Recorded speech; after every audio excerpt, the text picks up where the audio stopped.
You're watching Fox Sports, home to Major League Baseball, the Big Ten Championship, NASCAR, the UEFA Champions League Final, the UFC, and the NFL. The world's biggest events are on Fox Sports. We are Fox Sports!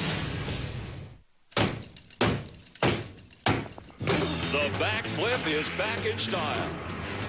It's Las Vegas, where anything goes. Carl Edwards never stopped believing. You just keep digging and things can work out. I'm rooting. Denny Hamlin never stopped racing. Here comes Denny Hamlin. He'll go on the Hamlin. Or talking.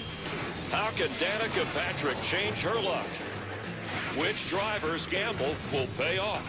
NASCAR on Fox, Vegas style.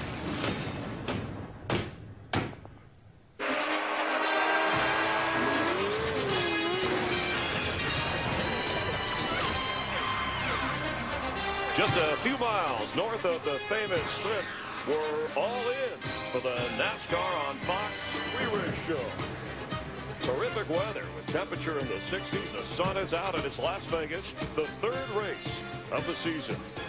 And for these drivers, their first go-round on a mile-and-a-half track in the new Generation 6 car.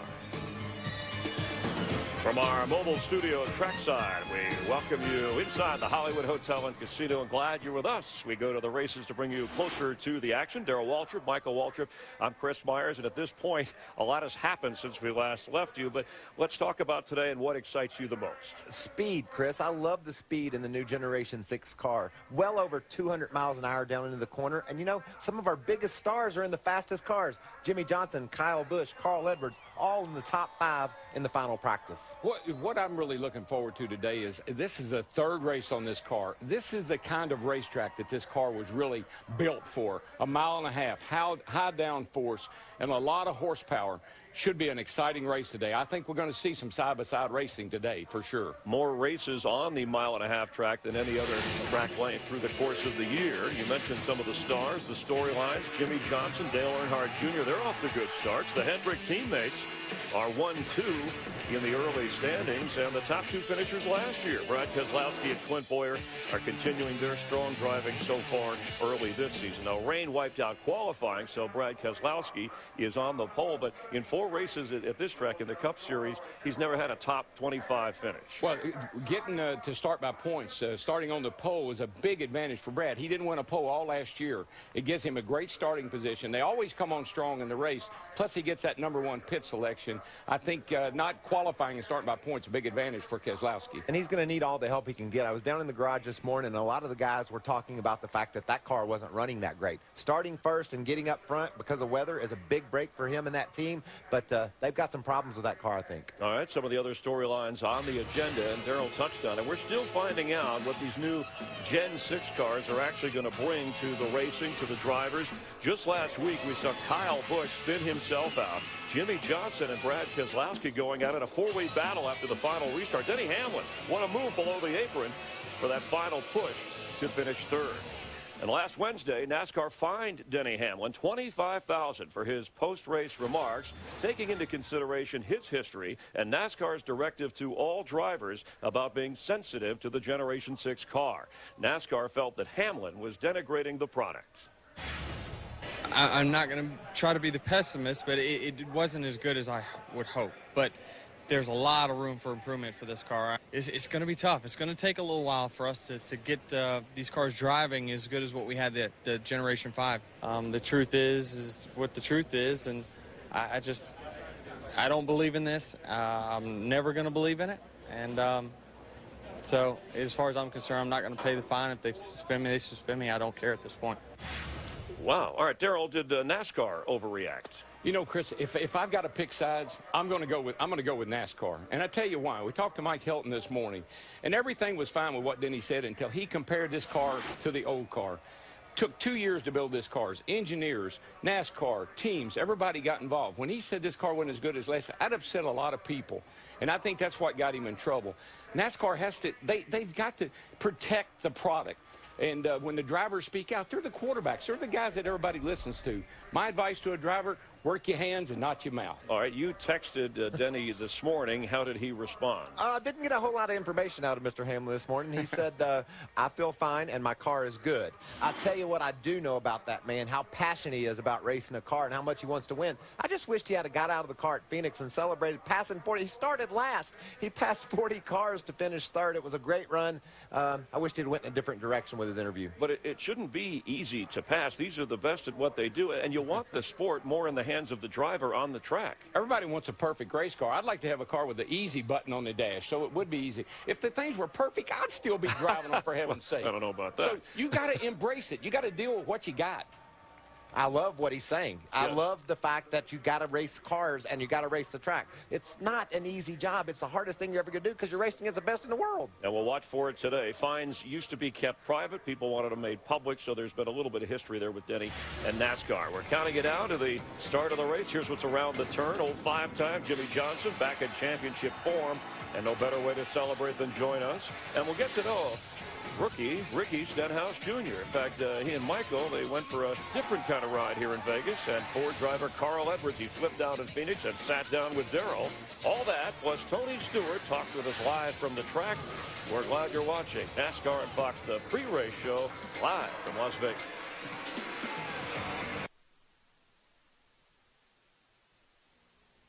This week on NASCAR The Game, Inside Line, rewrite the desert drag race finish between Hamlin and Johnson. Download the Phoenix Content Pack and see if your wheelman skills can handle the 48 car.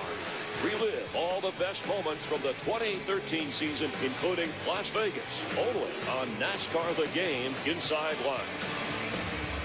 We welcome you back live. NASCAR on Fox in Las Vegas. Kyle Busch from Las Vegas. He won or I should say finished second in the Sam's Town 300 here yesterday, but he won this race back in 2009. Dale Earnhardt Jr., ever popular, being asked for autographs as he gets ready to hop in the car. If NASCAR was a casino, Jimmy Johnson might get banned from the house for winning too much. He has 4 victories here in Vegas. He's the points leader, and yes, Jimmy is back in the fast lane for another championship. And here comes Johnson. The Daytona 500 goes to Jimmy Johnson. Jimmy Johnson in the 48. Outside of doing well on the track, Jimmy's been having fun away from it. 5 championships, 61 wins, 2 Daytona 500s. I think he's one of the best we've ever seen. It's good to be Jimmy Johnson, but I want to know if racing doesn't work out, which it will, obviously, but would you be a skier or a surfer after seeing that? I think skiing is a little more natural for me. I don't know. I just haven't been in the water a lot. But either way, I had a great time, had a lot of fun, met some great athletes through ski, snowboard, and surf that day. Had a lot of fun, did 3 amazing things in one day. And, you can only do that in California, which is my home state. So proud of that. But glad to be back in my comfortable setting of driving a race car and hopefully won't fall or crash here today like I'm sure you saw in some of that footage. I went down a couple times. So real quick, to your day job, what's the secret to your success? Skill or attitude right now?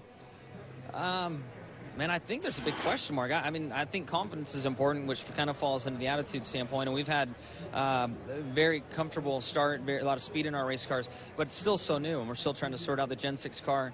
A little bit of limited practice, but it should be an exciting race. Sun's out, and makes you make it slick.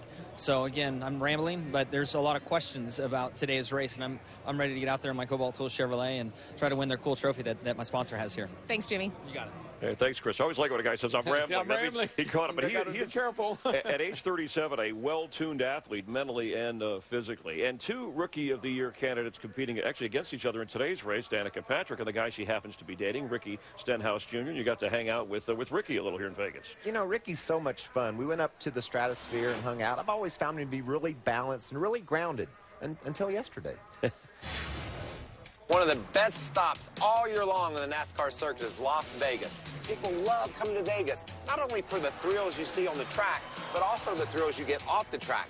Look who I ran into, Ricky Stenhouse Jr., Rookie of the Year competitor for 2013. So you like to put down a bet every now and then. That's a thrill, right? It's a thrill, but I like bigger thrills. Yeah. How big? I'm going to take my thrill to the stratosphere. I'm jumping on. All right, let's go. Let's do it. How about this view? This is amazing. It's not too bad, huh? Third race of the season here in Vegas. Top 10 in the points. Life's pretty good for Ricky right now. There's 43 guys in that cup field, and I'm one of them. Right. And that's what I look at is like, wow, it's a huge opportunity. I've made it here, but I got to make sure I stay here. Yeah. That's the key. Man, up on top of this building, people enjoying these crazy rides. Look at that. Let's go get on it. Let's do it, and then we'll jump off. Yeah, Let's go. I like that. Deep breath, deep breath. Oh! Holy fudge. Wow. Let's do it again. He's really going to do it. He's up there. He's going to jump. Most of the guys I raced against in my career, I wish they had jumped off buildings. But not Ricky. I like him. He's fun. Ricky, what go?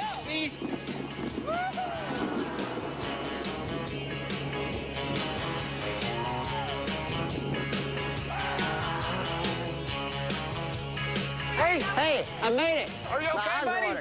Yeah, I'm not really crying. You shouldn't have taken the elevator down. You ought to have heard the music in there, though. It was so soothing. That was fun.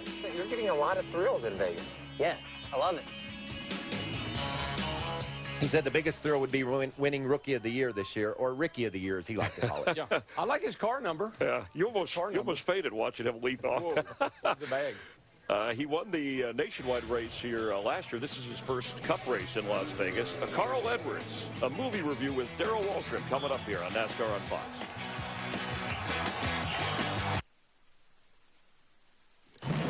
NASCAR on Fox pre-race show is sponsored by Sprint. Millions of fans, one family, only Sprint can feed them all. Join the family at sprint.com/speed. In the new movie, Olympus Has Fallen, Gerard Butler plays a former Secret Service agent who works behind the scenes. Last week in Phoenix, crew chief Jimmy Bennett worked behind the scenes to get Carl Edwards to victory lane. Come to the checkered flag, buddy. Welcome back. Awesome! Awesome! We won! So Edwards comes to town on a roll. He's won twice on this track. Carl, remember, if you go back a little bit, went from championship contender to missing from victory lane. And after 70 races of frustration, he didn't flip out until last weekend. And, Darrell, for him, that's a good thing. Yeah, cousin Carl's back. I've always said if I had to pick one driver in the whole group out there today, I'd pick Carl. See this, and you'll know why. Hey, buddy, want to have some fun? Yes, let's have some fun. Let's look at what happened last week. Yeah, that was fun. Did you enjoy that? Yeah, I haven't seen this view, though. Look at this. Lights are flashing. Man, that was cool. Man, the crew, everybody was so excited. Look at you. I tried, so I didn't know what exactly was getting put on my head right here. No, but you go up, you went up in the stands with the fans and celebrate. Yes. And I've seen you jacked up before, but I mean, you're pumped right here. Yeah, I felt like I could jump right over those grandstands. That was huge. That pit stop, the tire guys, you've almost run over him, knocked him, kind of run him out of the way. Yeah. The gas man shaking his head, I got it. And we were questioning if he did get enough fuel in it or not. But then you did your job. You tear out of here, perfect timing. You didn't run over the guy. But then the other move was you get down and going down pit road, and you're alongside of Dale Jr., and looked like he was going to beat you off pit road. Casey Mears kind of turns in front of Junior. That gives you the lead coming off of pit road. That was it. I mean, that was the race right there in my mind. To get that monkey off my back, to come off of the 2012 season with Jimmy and all the new guys and to win that early was huge. That was very cool. So 2012, is that as bad as it gets? I hope that's as bad as it gets. I've heard every single reason why we weren't winning over the last year and a half. You got to question yourself. I have fans come up to me and they're like, "What's wrong with you? You need to do better on your restarts. Change your pit strategy." And they might be right. So I listen to that stuff. Well, now we got to go take a look at Daytona. And just don't call me five times too much more, man. Come on. Look, here we are. Practice. This is in testing. And this is the first of what turns out to be quite a week. Yeah, that's one. A couple of weeks. Here's two. And then here's three. Yep. This is after this one, Justin Nottestead threatened me with the Sawzall. Then here's four. And then here's five. What were you thinking? Right there, I was thinking about winning at Phoenix. Got to get out of here, right? Man, it was hard to accept that's how the Daytona 500 was going to end. I did not want to come to Phoenix and have something else bad happen. I didn't want to get two races like that under our belt right off the bat, and I'm glad we didn't. You were making me a little nervous with the backflip. Well, You mean at Phoenix? At Phoenix. I was a little nervous. I'm thinking, Carl, you haven't done this in 70 races. This looks a little higher than it was the last time I did this, but here I go. Yep. Well, that's your most recent one, but we have some of your earlier ones. Now watch this. In the grass. Bam. That was a little better. That was energetic. That's a good one. That was pretty Watch good. this one. Nailed it. Look at this one. That's one of your best. Look at this concentration. That's when you had it going on right there, brother. Oh, yeah. That's perfect. Well, I've learned when I look up in the stands, I used to think they all really like the back foot, but there's about half of them with their camera out going, watch this idiot fall on his head. Hopes he busts his butt, right? Yeah. But, man, it's so cool to win races. Winning cures all. You could not wipe that smile off the man's face. He's a happy camper right now. And the backflip, they're waiting for one misstep, and it'll be viral on YouTube. It'll be everywhere. As long as he keeps winning, it's a good thing. Fox Sports, proud to partner with Johns Hopkins Medicine, one of this year's Fox Sports supports charities. Johns Hopkins is at the forefront of research into autoimmune disorders. So we hope you join us in the fight. You can donate now by visiting hopkinsmedicine.org/Fox. Counting it out at the start of the race, the guy who won it last year, Tony Stewart, signing in, checking in with us. We'll talk live with the driver of the 14 car straight ahead.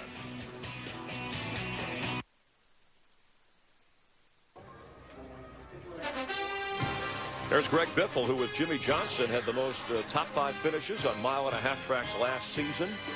Jeff Gordon won the most recent mile-and-a-half race that was at Homestead at Miami. Of course, today will be just a little bit different. Three-time champ Tony Stewart showed us on his last run to the title, it's not how you start, it's how you finish. Today he starts 9th with the rain affecting qualifying, but he didn't mind because he's won 7 times after qualifying was canceled, and that leads all active drivers. He also won this event last year. And here we go in Las Vegas. The dominance continues. Tony Stewart makes it a smoke show in Vegas and wins the Kobalt Tools 400.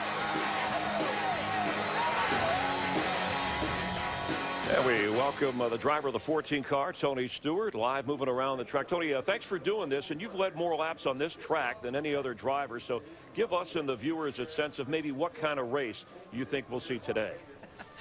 I have no idea how I'm supposed to answer that one.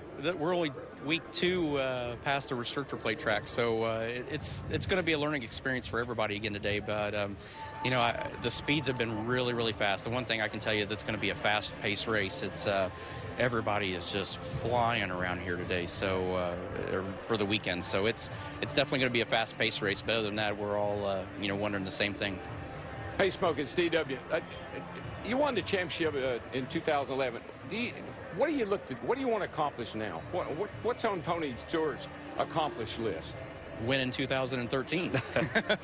So no, you know, we obviously want to win the championship every year, but you know, it's also having the 39 car with Ryan Newman and the 10 car with Danica Patrick having a good year too. So you know, I want to see all 3 of these cars get in the chase and see one of them in you know, on the trophy at the end of the year. Hey, Tony, it's Michael. I own a couple cars, too, and do a side gig here with the TV. You're a driver and an owner. How do you balance? Plus, you love to go race your dirt cars. How do you balance all your fun? Just having good people in the right spots. You know, that's the one thing with the 12 years that I was with Joe Gibbs that I learned, and watching him be in the NFL and NHRA and NASCAR is just how good he was at organizing great people. And you know, there's no way you could do all the stuff that we're involved in with our, you know, sprint car teams and racetracks and cup teams, you know, without having really good people on board. So it's great people that work with you, great partners and sponsors, and you know, letting everybody do their job. All right, Tony, thanks for your time. We'll be watching with a lot of curiosity today. Have fun. Me too. All right. In fact, last year when he won, it was the earliest that Tony had won a race during the course of the year. He usually heats up over the summer. All right, let's go to Gas and Go. You're on the clock, so we have time for questions, and you have the answers. Darrell, of the drivers in trouble after 2 races, who has the best chance of a good run here today? Casey Kane. And I'll tell you why. He was fast in practice. He starts near the front. I think he's a guy to keep an eye on today. He needs a win, and that car is good enough to do it. Harvick, Kyle Busch, some other guys that might need some help there. All right, Michael, A top 10 finish at Daytona, a blown tire coming out of the Phoenix race. We heard Tony talk about as owner of Danica Patrick's car. What do you expect from her today and assess her first few races? Daytona, she overachieved, and at Phoenix, she terribly underachieved. Just because she blew a tire and crashed, that wasn't the biggest problem. The problem was she didn't perform. We saw her run inside the top 15 last year at Phoenix, but this time nowhere near that pace. So if I'm her, I'm a little bit concerned about what happened in Phoenix. Got to put it behind me, though. Don't forget, she's a rookie. Yeah, and nationwide 2 years ago on this track, she finished 4th, which was a terrific finish at the time. Our Twitter question, you can go to NASCAR on Fox, hashtag Gas and Go.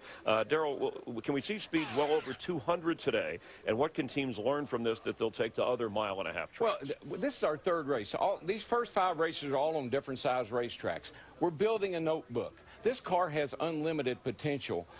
This car, when we go to Bristol next week, it's going to be wild and crazy. It's going to be good today. It gets better every week. You just got to give it a chance. Got to embrace it. You see what these drivers are saying, Tony Stewart, speed, speed, speed. That's what we hear when we walk around the garage area, how fast they go. And you're right, Darrell, this weekend's going to be great, fast speeds, and I can't wait to Bristol next week where they're rubbing on each other, too. All right, Darrell, Brad Keselowski made an entrance tearing up the carpet at a hotel ballroom here in Vegas, only in style.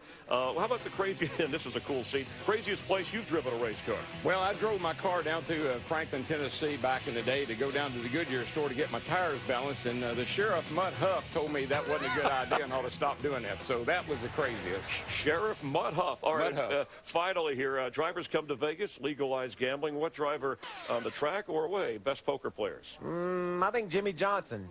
He's very calculating. He's cunning. He's precise. I like the way he does things. I say Brad Keselowski. I like the way he wins those races on fuel mileage. Do I have enough to make it, or do I not? We'll watch for your poker face. More from NASCAR on Fox in just a moment.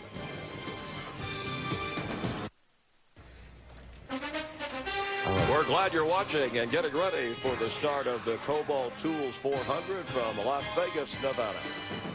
Ladies and gentlemen, at this time we ask that you please rise and remove your hats as the Nellis Air Force Base Honor Guard presents our nation's colors. Please remain standing as track chaplain Kurt Schulke offers our invocation. Let us pray. Holy Father, we thank you for this day. We thank you for the blessings on this event and these fans. And Lord, we raise up to you for your protection, all the drivers, their crews, and their family. We also include the track personnel, and especially the emergency and safety crews who do such valiant, and dedicated work. And Lord, our men and women in the military, here and abroad. Put your protective hand on them as they sacrifice in the cause of freedom. We ask this in your most heavenly name. Amen. She is an entertainment icon and host of the daytime talk show Marie on the Hallmark Channel. Here to perform our national anthem, please welcome Marie Osmond.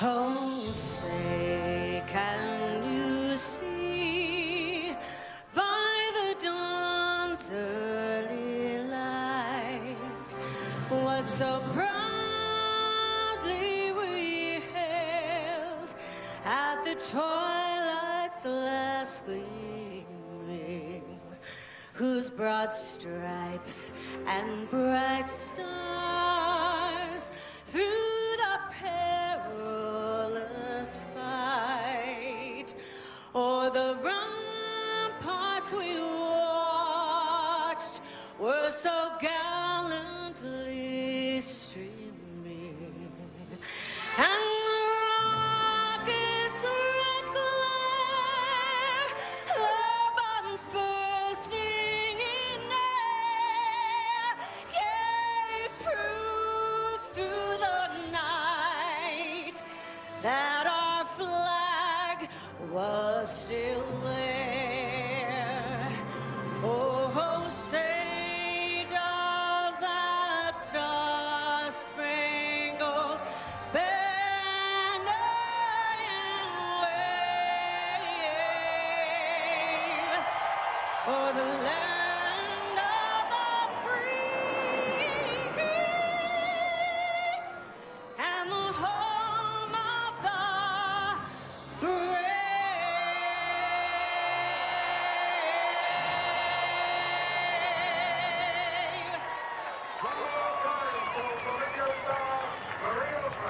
Impressive version of the anthem and the dramatic flyover. Racing fans, if you think you know something about speed, and today perfect for that, buckle your seatbelt and play AT&T's Fastest Driver Challenge. Text FAST 34763 to predict who will have the quickest time in today's race. Brought to you by the nation's fastest 4G LTE network, AT&T.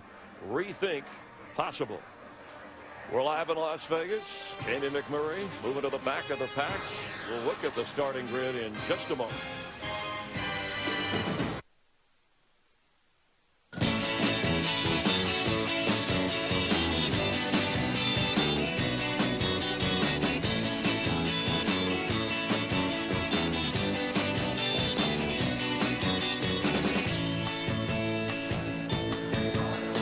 You're looking at the Lowe's Social Garage. There's your 48 driver, the Kobalt Tools 400. Jimmy Johnson working, interacting with fans. Michael Walter, Chris Myers back here. And let's take a look, since we're in Las Vegas. And Jimmy Johnson could be the favorite anywhere, anytime, any track. So he is, according to the Wynn Sportsbook odds. Jimmy, you're betting favorite at 5-1. But these are the current odds. Danica started at 100-1. Who do you like at those numbers? I love Kevin Harvick. He's got a fast car at 11-1. I used to like Kyle Busch at 8-1, but he's moved to 6-1. So a lot of people like Kyle, too. And if we had a prop bet, who would finish first, Danica Patrick or Ricky Stenhouse Jr. out of those two? Ricky Stenhouse Jr. What about Kyle Busch versus Kurt Busch? Kyle Busch. And Jimmy versus Brad, Ford Chevy? Jimmy. Wow, okay, you're going with him. That's interesting. This is going to be fun. I'm sure about this. Famous words in motorsports. Please welcome your Grand Marshal, the Director of Consumer Marketing at Lowe's Companies, Rick Coffey. Start your engines!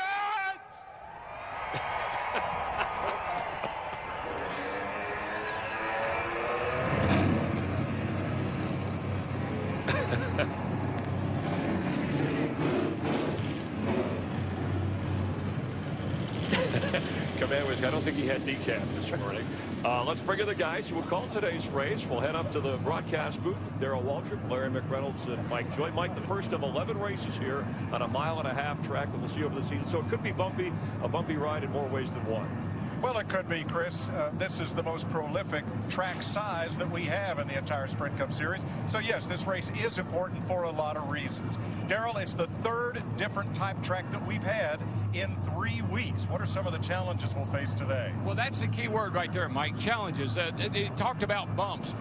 Drivers don't talk about bumps in the racetrack anymore. They talk about character. The track has character. It's aged a little bit. There's some bumps in 1 and 2. The track's lost some grip, but this should be right in the wheelhouse of this Gen 6 car. Lots of downforce, lots of horsepower. I think we're going to see a great race today. And two things we'll be particularly on the lookout for, as we saw at Phoenix, Larry, restarts, critical passing opportunities there. And then the concept, anytime we start a race by points, of comers and goers. Yeah, absolutely. That's what I'm going to be watching from the drop of the green flag. We've got some drivers that were fast in practice, and I think they'll definitely be moving to the front, like Matt Kenseth, Mark Martin, and last week's winner, Carl Edwards. But late in the race, I go back last year, what played a big role in Tony Stewart winning this race, he was on top of that wheel for 3 restarts. Restarts just seem to be so critical here late in the race. All right, we're ready to race in the Nevada desert. Third race of the Sprint Cup Series for 2013, live on Fox.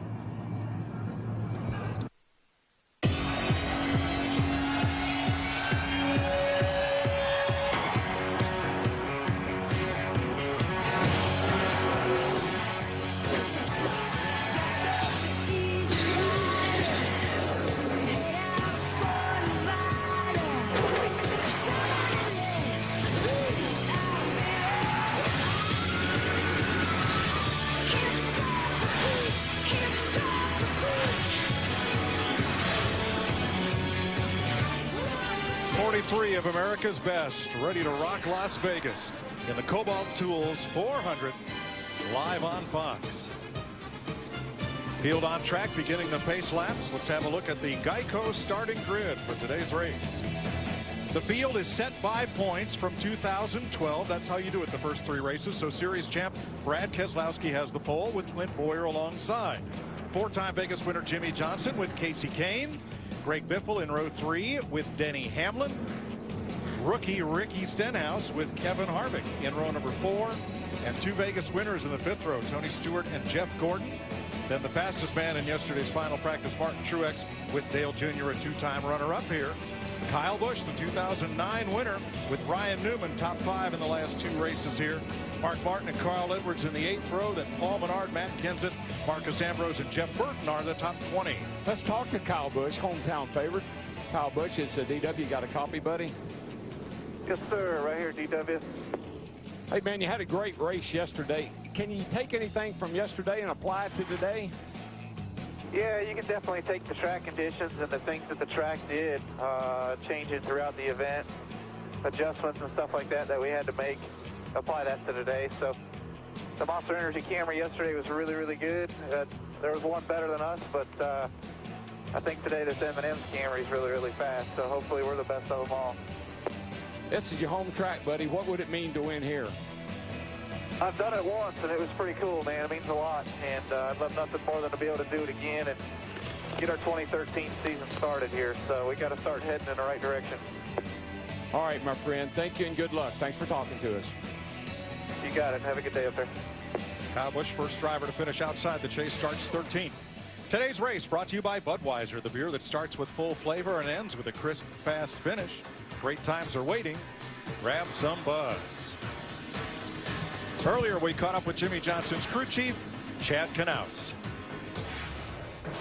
Guys, I think the Kobalt Tools to the victory today are definitely going to be pit strategy and track position. That's going to be very, very key. We've seen that with the Gen 6 car. I think it's really going to come into play today. But the crew chiefs are going to have opportunities to exploit a lot of things throughout the course of this 400-mile race. So I want to say thanks to all of you for attending the Kobalt Tools 400, and I hope you enjoy the event. Field on the pace laps. Let's get downstairs for late-breaking stories from Pit Road. First to Steve Burns. Thank you, Mike. Now, while some of the best teams and drivers struggled to find grip yesterday, Clint Boyer in the 15, not among them. His race car kept getting better and better. His last 5 races on a 1.5-mile track, his worst finish is 10th. And Matt Yoakum, he also has a 2nd place finish and a win. Steve, the cards fell right in Jeff Gordon's hand with qualifying washed out. He starts in the 10th position. In a race car, he has struggled with much of the weekend, but they hit upon something right near the end of final practice. That makes this first segment of the race vital to see how good it really is and to how big of a swing as far as adjustments go on that first stop. Chris Devoda? He pumps iron daily and listens to rap music. He's 54, but there is nothing old about Mark Martin. Should he win today, he would break Harry Gant's record as the most mature Sprint Cup Series winner. And based on the car he had in final practice, he has a great shot. Jeff Hammond? Well, Krista, Darrell Waltrip called the Bucks character. Today, going down in turn 1 at over 200 miles an hour from this vantage point, we'll really be able to see that. But the big character builder could wind up being Mother Nature. I'm talking about the wind. Make the car push going into turn 1 and make them loose coming off of turn 2. Mike? That's a great spot, Jeff, out there in the noonday sun of Las Vegas. Steady rain all day Friday, breezy and cool yesterday. Today, it could get up into the 70s, and with a light breeze, not a cloud in the sky. We'll race 267 laps to make up 400 miles today. 45 miles an hour down pit road and about a 7-lap window of making green flag pit stops. Teammates McMurray and Montoya both go to the rear for an engine change. And out in front of the field is the new 2013 SRT Viper 640 handcrafted Detroit horsepower, imported from Detroit, and a world-class new automobile from the Chrysler Group here today because of Chrysler's support of Las Vegas Motor Speedway all year long. I think it wanted to stay out there and lead a lap or two. Here we go.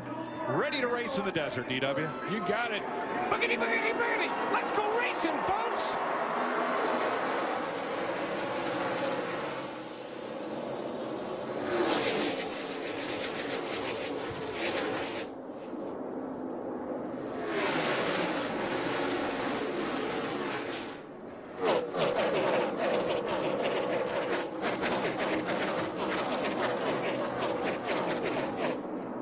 Keselowski in command quickly, and the driver who did not get up to speed as fast as those around him was Jimmy Johnson, who's 4th. But I've watched his teammate that's out in front of him, Casey Kane, in that 5 car. Casey really fast and happy with his race car yesterday.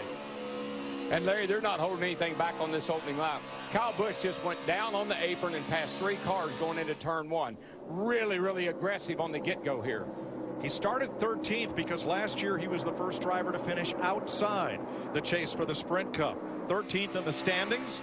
Now beginning next week, if qualifying is washed out, we'll use this year's points. But have a look at the move that Darrell talked about 1 lap ago. Hey, watch this.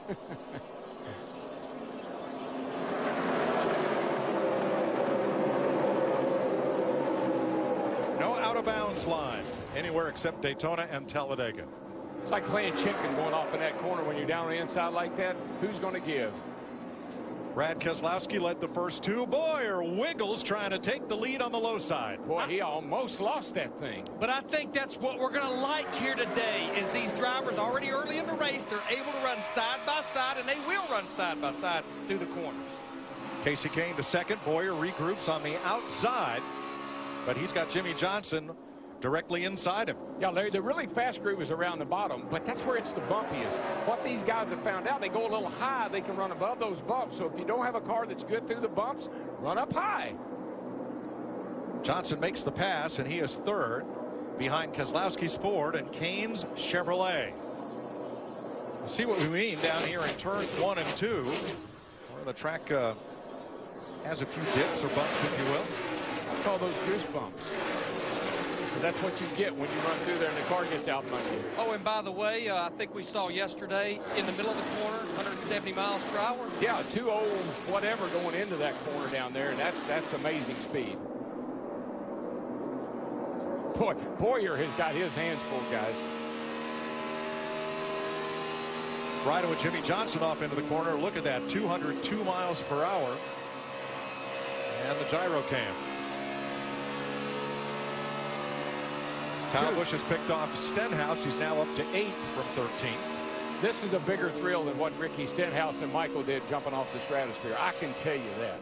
Now, Tony Stewart drops a spot to Dale Earnhardt Jr. And Stewart, who started 9th, falls to 13th. Not happy, Mike. Not happy with his car. Just couldn't get it where he wanted it yesterday. On the bottom, Casey Kane looks for grip and drive off the corner.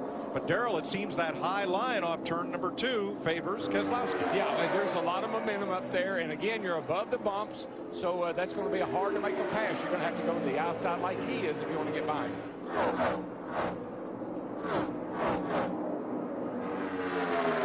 Casey Kane moves below that line trying to get a little run on Keselowski down the front stretch. You can see he pulls pretty even in the middle of the corner, but that momentum off the corner, that's hard to deal with. And I think what we'll see here is what we saw the last lap. Keselowski in the 2 gets down in the corner deeper, but it's like Kane is able to overcome that from the center right there off the corner. Matt Yocum. Mike, that's exactly what Brad told his crew chief, Paul Wolf. The car definitely better than it was in practice, but I really have to manage my entry down into turn 1, but very upbeat so far in the 2. I think the big advantage for Keselowski was starting by points. They don't qualify well. They usually start deep in the field. We don't know how good he is until late in the race when they've done stuff in the pit. He and his crew chief, Paul Wolf, does things in the pit to get track position. Today they started with it. Well, Casey's car sticks on the bottom. We know that. And he comes off a 4, just a car length back of the race leader. But right here, where he needs to be even with Keselowski in the middle of the corner, he can't close alongside. Yeah, you just get bogged down on that inside. You come off there with a little less speed, a little less RPM, and that guy on the outside is just go sailing on down the straightaway. But Darrell, you talked about it at the top of the show. This is the type of racetrack that I think the focus with this Gen 6 car was on. And there you see Casey Kane again. Let's see if Keselowski can do it on the higher side here. I don't know that he will.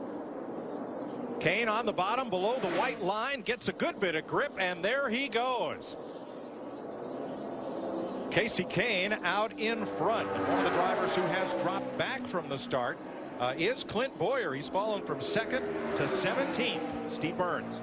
And Mike, he just cannot find a place to run safely right now. Moments ago, he said, man, this thing isn't loose. It's really loose. So all that grip they had accumulated and built up yesterday, it's gone. Yeah, I saw him a number of times, Steve, come off turn 4 sideways. I can see the numbers on the car. Casey Kane is the new leader. Brad Keselowski second. Jimmy Johnson, Denny Hamlin, and Kyle Busch has motored from 13th up into the top 5 as we take you side by side on Fox.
"16 laps completed in Las Vegas. Clint Bowyer had dropped 24 spots on the racetrack before they decided enough was enough and brought him to pit road.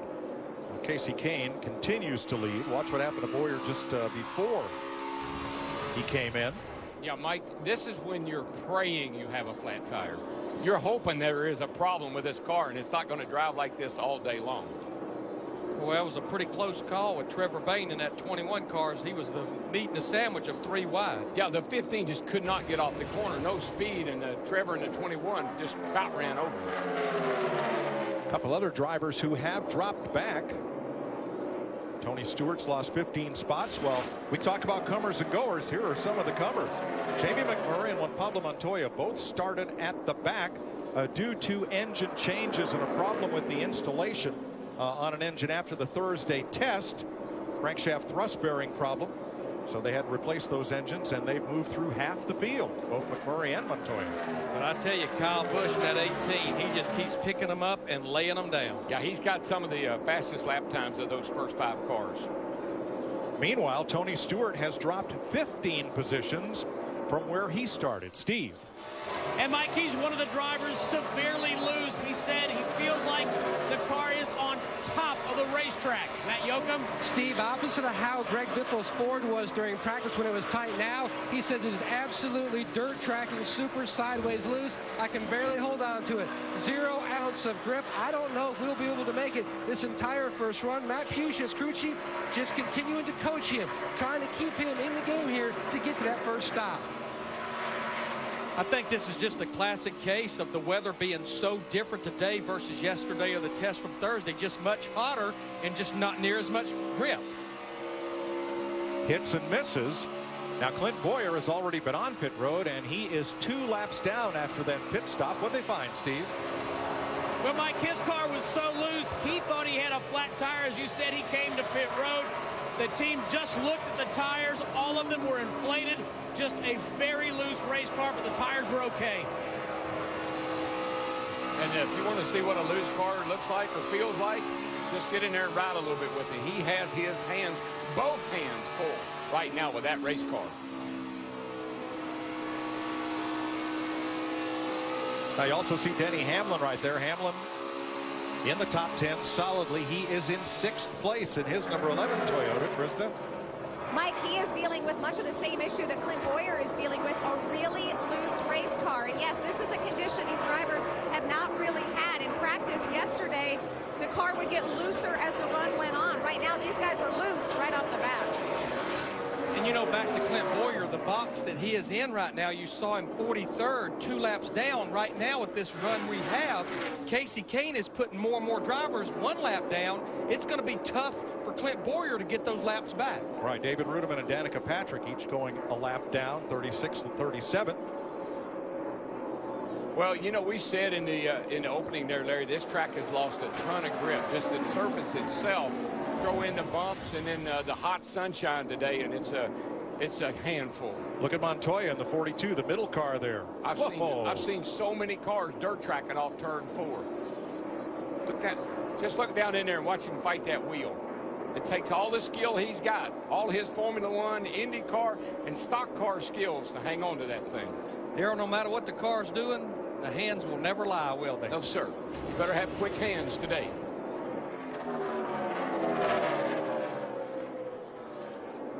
Scott Speed, Travis Kvapil have also gone a lap down.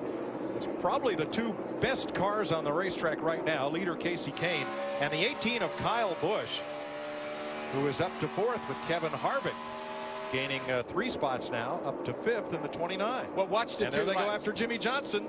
Kyle Busch going for 3rd. Watch the 2 lines. Busch has been on the bottom the whole time. Never has come up off the bottom. Harvick, on the other hand, in the 29, he started going high, and he started picking up speed. That high line is the way to go. Oh, man, burping that baby. Matt?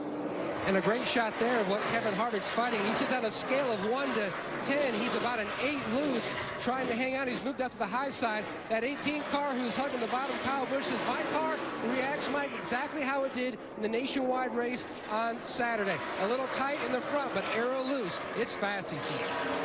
Darrell, one thing in Kyle Busch's favor right now, it looks like, is that with a few car lengths between cars, everybody's not all packed together. He can get a pretty good amount of clean air on his car as he's moving up. Yeah, well, as long as there's nobody around you, you can just focus on your line. You don't have to look in the mirror. You don't have to know where the other guy is. And that's where you pick up the most speed. You're not distracted. Here comes Dale Earnhardt Jr. and Ricky Stenhouse. We've seen a lot of good moves early out of Ricky Stenhouse, guys. He's really fast, and the guy that just drove around him, Truex, is running well, and Dale Jr.'s joined this battle too. We've got a lot of movers. Heck, on lap 11, Jamie McMurray, who started last, passed the guy that started second, and Clint Boyer. So a lot of stuff going on here early. Earnhardt in 8th, right behind Stenhouse. Here's your leader, Casey Kane. He's up 2 seconds on Brad Keselowski. Stick around and see if I can keep the lead here on NASCAR on Fox. The Kobalt Tools 400 on Fox is sponsored by Kobalt Tools. Kobalt, the next generation of tough tools. The Kobalt Social Media Command Center buzzing in the infield here at Las Vegas. You can follow all of their social media chatter at cobalthotpass.com. 32 laps in the books here. Matt Kenseth moving up. He's past Stenhouse, battling or closing on Dale Jr. as Casey Kane has now led 22 of the 32 laps after Brad Keselowski jumped out front on the opening green flag. We've been caution-free so far, averaging just over 176 miles per hour. There's a look at Keselowski, Kyle Busch in 3rd. And there is Brad Keselowski 2nd, and Busch closing in. Just about 3/10 off the series champ. Yeah, Kyle started 13th, and here he is already up to 3rd, and his car looks loose. Looks pretty loose. Jimmy Johnson in 4th. 3 seconds off the lead, but 0.8 of a second ahead of Kevin Harvick. And I watched Johnson, Larry, and he looks like he's kind of managing his car. Not pushing it, just kind of taking care of everything right now. Found a good place to run right now. A couple of lap cars, then Martin Truex Jr. in 6th place. And he's getting a mirror full of Dale Earnhardt Jr. Steve? Well, Mike, the good news for Dale Earnhardt Jr. is while many cars are loose all the way through the turns, Dale Jr. is saying his car is just loose getting off the corners.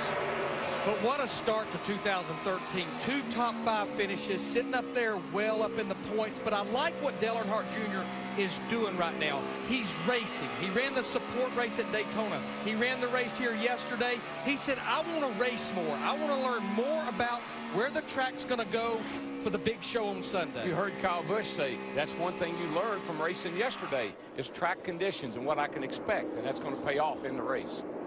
Note that Jeff Gordon is the one Hendrick Chevy not in the top 10, Matt. Mike, he's lost 4 spots since the drop of the green, and Gordon said something that the car is so loose he can barely touch the throttle. His car is not bad on entry, but it's just so loose that he can't go up higher like he would like to do. You don't hear a lot of concern in his voice. Alan Gustafson already has a game plan for their first stop on how to fix it. I think that's the good thing about all these cars. When you're loose, you have so many options. These cars ride on that right rear so hard that a little wedge, a little air, a little track bar, you can tighten these babies up. Casey Kane, your leader. On the right of your screen is Greg Biffle. He's had enough. Biffle is going to bring his red cross forward to pit road. Matt? And Matt Pusha, a lot of conversation back and forth on how big of an adjustment to make for Biffle's Ford. Right now, they're going to go with 4 tires and make a track bar adjustment, significant adjustment going down to try to get some tightness back in that race car. It was just too much to handle, so he finally had to give it up and hit pit road, Mike. And that track bar that they're talking about adjusting, you can go up or down in the back. If you go down with it, that will make the car where it gets more rear grip. It's not as loose. Yeah, what I like about a track bar adjustment, it affects the car both places, getting in the corner and getting off the corner. So it's a great tool. But for these drivers that are way off right now, like Greg Biffle, even though we're about 10 laps outside the fuel window, I think we'll start seeing an epidemic of green flag stops. 39 laps complete. Casey Kane in the lead. Matt Kenseth on the move. The Kobalt Tools 400 on Fox is sponsored by the 2013 Ford F-150 with EcoBoost. By Geico, 15 minutes could save you 15% or more on car insurance. And by Sprint, millions of fans, one family, only Sprint can feed them all. Join the family at sprint.com/speed. Green flag pit stops begin here at lap 44. Leader Casey Kane is in along with Martin Truex and others. Steve. Well, Mike DW talked about those adjustments. Casey Kane, they're going to take care of his car by taking some air out of the right rear tire. 4 tire change for Casey Kane. Truex, Mark Martin, Casey Mears, Danica Patrick, Bobby Labonte, Travis Quapple in. Here comes Eric Almirola, Trevor Bayne, Kurt Busch. Pit road filling up now. Brad Keselowski, who started pole, is in along with Tony Stewart and Marcus Ambrose. Our junior on pit road. The 18 just took the lead. Darrell, I've already seen some close calls coming on to pit road because the entrance is right there in the middle of 4. Steve. The chassis adjustment for Tony Stewart, they're going to add a spring rubber. Matt Yoakum. Steve, Brad Keselowski was actually going to pit the lap before, but Kyle Busch was so close he didn't have enough time to wave him off so he could get down to pit road speed. Air pressure change on the 2, also a chassis adjustment. Meanwhile, the 24 of Jeff Gordon, he says they need a lot of adjustment on that 24 machine. Enters his pit box. Alan Gustafson already calling for a chassis adjustment across the back. You can see the wrench going in the back window. And the 18 of Kyle Busch, one of the best race cars in the racetrack. A lot of spotters saying his car was so impressive, especially in the center of the corner, making that fast race car much better. Chassis adjustment already completed. 4 tires on. Fuel's almost in. They're getting out of the gas man, Steve, and they're away.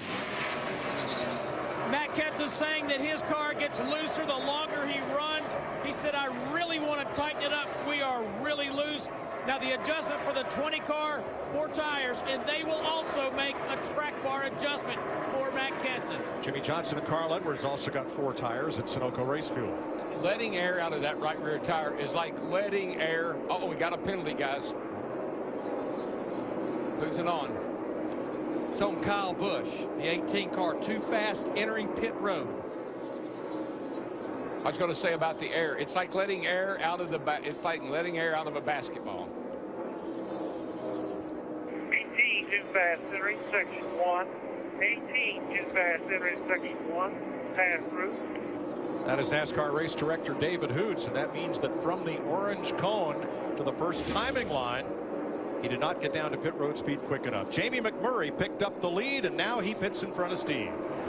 Mike, he is the only driver that I have heard say today, my car is not too bad. 4 tires, fuel, and a small wedge adjustment for Jamie Mack. Pit road penalty on J.J. Yaley. He is too fast exiting pit road, and Joey Logano too fast exiting the pit lane. Well, we've run, you know, almost 50 laps of green flag racing. You're out there running anywhere from 170 to 200, then trying to get down to 45 miles per hour pit road speed. Pretty tough pit road, as you mentioned, Larry. Trying to get off the racetrack, not get run over, and get on pit road without speeding. Pretty hard shore. And now this is agony, because a drive-through penalty means you must come down and run the length of pit road at pit road speed, which is 45 miles an hour. While everybody else is out there under green, averaging 175 plus. Let's show you what happened to Kyle Busch. Guys, check out Kyle Busch coming into the pits right here. You can tell he's just really going fast and didn't get it woed down enough by that line. What these drivers will do, Daryl, you know, they will cross the timing line at the beginning of pit road, maybe a little bit over, because they're trying to get all they can get to that line, and then they will adjust their speed and slow down in that section to compensate for going too fast at the start of the section. He didn't get it slowed down in time, though. It's hard to get all those green lights green when you're coming off the track as fast as they are and downshifting gears. It's easy to miss. Well, we've long said this is one of the most difficult pit entries on the entire circuit. For sure, Mike. I mean, you come off the track right there in the corner. What you're doing is you're looking behind you a lot to be sure you don't get run over. You got your hand up in the air telling you're pitting. It's a lot going on in a short distance. This is the longest green flag stretch to start a race at Las Vegas since the track was reconfigured in 2007. Casey Kane, after the pit stop, back to the lead with 51 laps complete and a lot of action up and down pit road.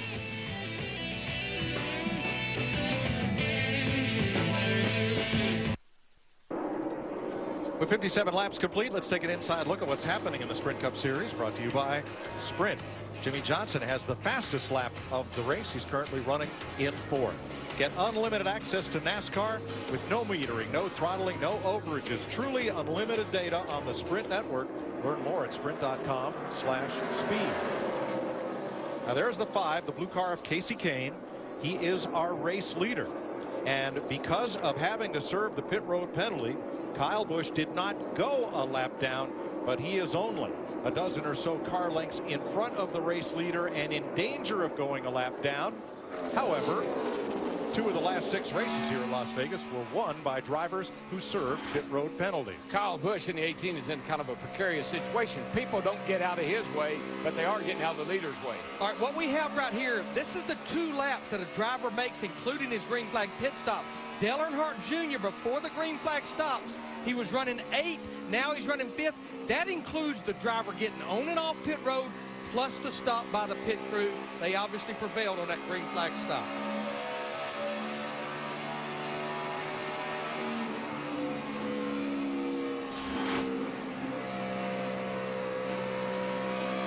Coming up to complete 60 laps with Casey Kane in the lead. And of course, these teams have a lot of adjustments they can use to improve handling on these cars on stops. So here is Jeff Hammond with a look at the Ford Racing Tech cutaway car. Yeah, Mike, we've heard so much talk all up and down pit road, all the adjustments everybody's throwing at these cars today. Let's take a quick look and we'll show you exactly what they're talking about. First, we're going to get into the fact we're going to talk about the spring rubber. We're going to put one in the left rear. You'll see, and when they take that tire off, they put the spring rubber in there to make this spring a little bit stiffer, which means the left rear will get a little more pressure put on it, hopefully tighten this race car up. Also, we've heard a lot about the track bar adjustments going on, folks. This is where the track bar is actually located. And this is what it looks like when you're making the adjustment. It's the lower hole on the back right side. This is what the track bar is doing. They're going to adjust it up. You can see that's what they're trying to do, change that angle again, try to make the car get better grip or turn off the corner better. These are some of the adjustments you've heard so much about being undertaken during the first round of pit stops here at Las Vegas. Mike? Thanks, Jeff. Kane enjoys a 2-second lead on Brad Keselowski. But the man he has in his sights is Kyle Busch. Darrell, why is it so important for Casey to try to pin Kyle a lap down if he can? Because he's somebody that can beat you. That's a guy that you'd like to put a lap down.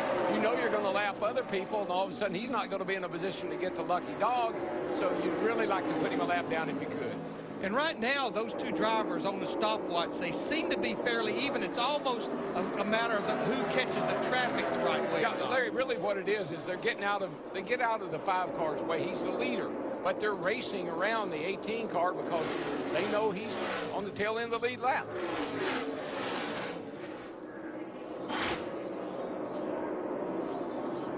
Brad Keselowski with about half a second on Kevin Harvick, pulling up on the 39 of Ryan Newman. You know, the 18, he has self-inflicted problems. That 24, he's just not going anywhere. Jeff Gordon in the 24, he's just about ready to go a lap down. A look at Harvick now in third, 2.4 seconds off the lead. Matt? His car much better on this run, Mike, and he's actually moved farther up the racetrack. In fact, Brad Keselowski's spotter, Joey Meyer, has told Keselowski, Harvick is almost running the cushion like he's at a dirt track. But what it's doing is it's really giving him a great exit off the corner, and he's making that huge headway there. Debris on the back straightaway, as you heard over the onboard radio, is the reason for the first caution of the day. A huge break for one Pablo Montoya and Jeff Gordon. Kyle Busch had passed them.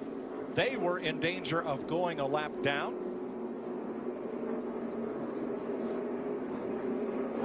And Ryan Newman will be the Aaron's lucky dog. You don't need credit. All you need is Aaron's. Newman will get the free pass and be back on the lead lap. And this is a really good deal for a lot of people. The people got to work on their cars, man. They didn't have time to do it on that green flag. Now they got time to talk to the crew chief. What are we going to do to fix this race car? Pit road closed as they come around to complete 66 laps.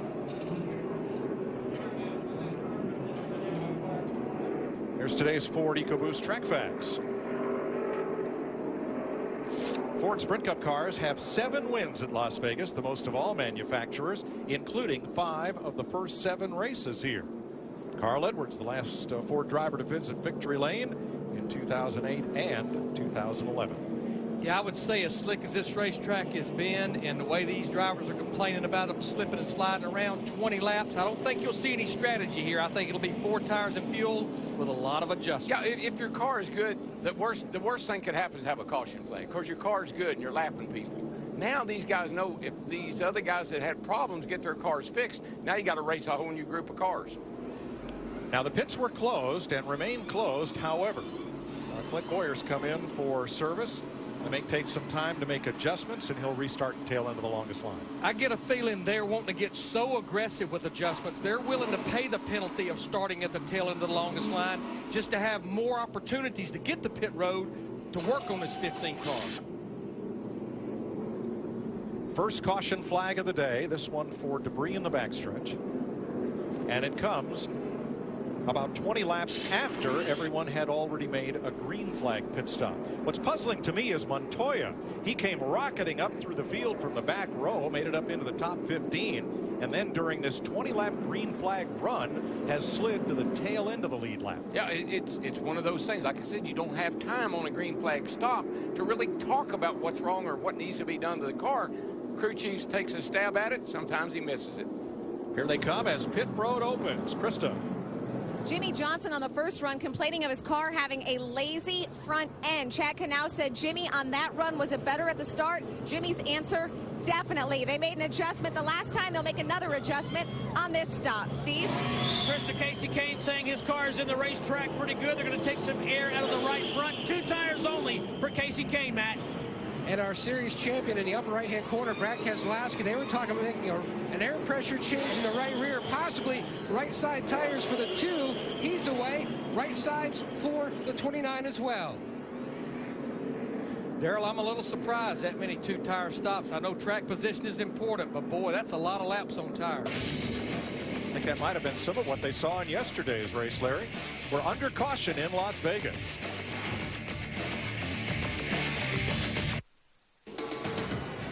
NASCAR on Fox Live from Las Vegas. It's time for an AT&T race break brought to you by the nation's largest 4G LTE network, AT&T. Rethink possible. We might be working on a speed track record here in Las Vegas. Moments ago, more penalties for Greg Biffle, driver of the 16-car uncontrollable tire violation. So some of the pit stop issues we've seen early, Michael, and with this fast pace, how does that affect pit strategy? Well, you just have to make decisions what you want to accomplish when you come to pit road. I love Kyle Busch's decision to get 4 tires. He had lost all his track position when he had his pit road penalty, so he was in the back. He knew getting 2 tires wasn't going to help him a whole lot on pit road because all the leaders were getting 2. They put 4 on it. It'll be fun to watch Kyle race through the field. Las Vegas' own, he was convincing his crew chief, discussion, let's take 4, drive through, or he said, crew chief said, next time we'll take 2. So that's the way they're thinking. What about the speed, the high rate of speed, continuous speed, the wear and tear on engines later in this race? Yeah, we talked about the lighter cars and all the aerodynamic downforce that these things have. That means they're going faster all the way around the track, and in the center of the corner, they're just barely off the gas. That puts a lot of stress on these engines, so these guys are going to have to be a little bit nervous about can they go 400 miles or will a problem happen? Track record here in Las Vegas, average speed 146 miles per hour. We're currently going at 163, so we might be working on a track record here in Las Vegas, Mike, and that is your AT&T race break. Thanks, Chris. 11 drivers took the wave around, meaning they did not pit on this caution. They got a lap back, and they include Jeff Burton and Tony Stewart. And Larry, one driver gambled with fuel only. Well, we've been watching Jamie McMurray in that one outside of the 3rd row. Decided track position, fuel only for the 1 car. So he will restart 6th behind Keselowski, Kane, Harvick, and Johnson. 3 wide into turn 1. Easy, boys, easy. It's close.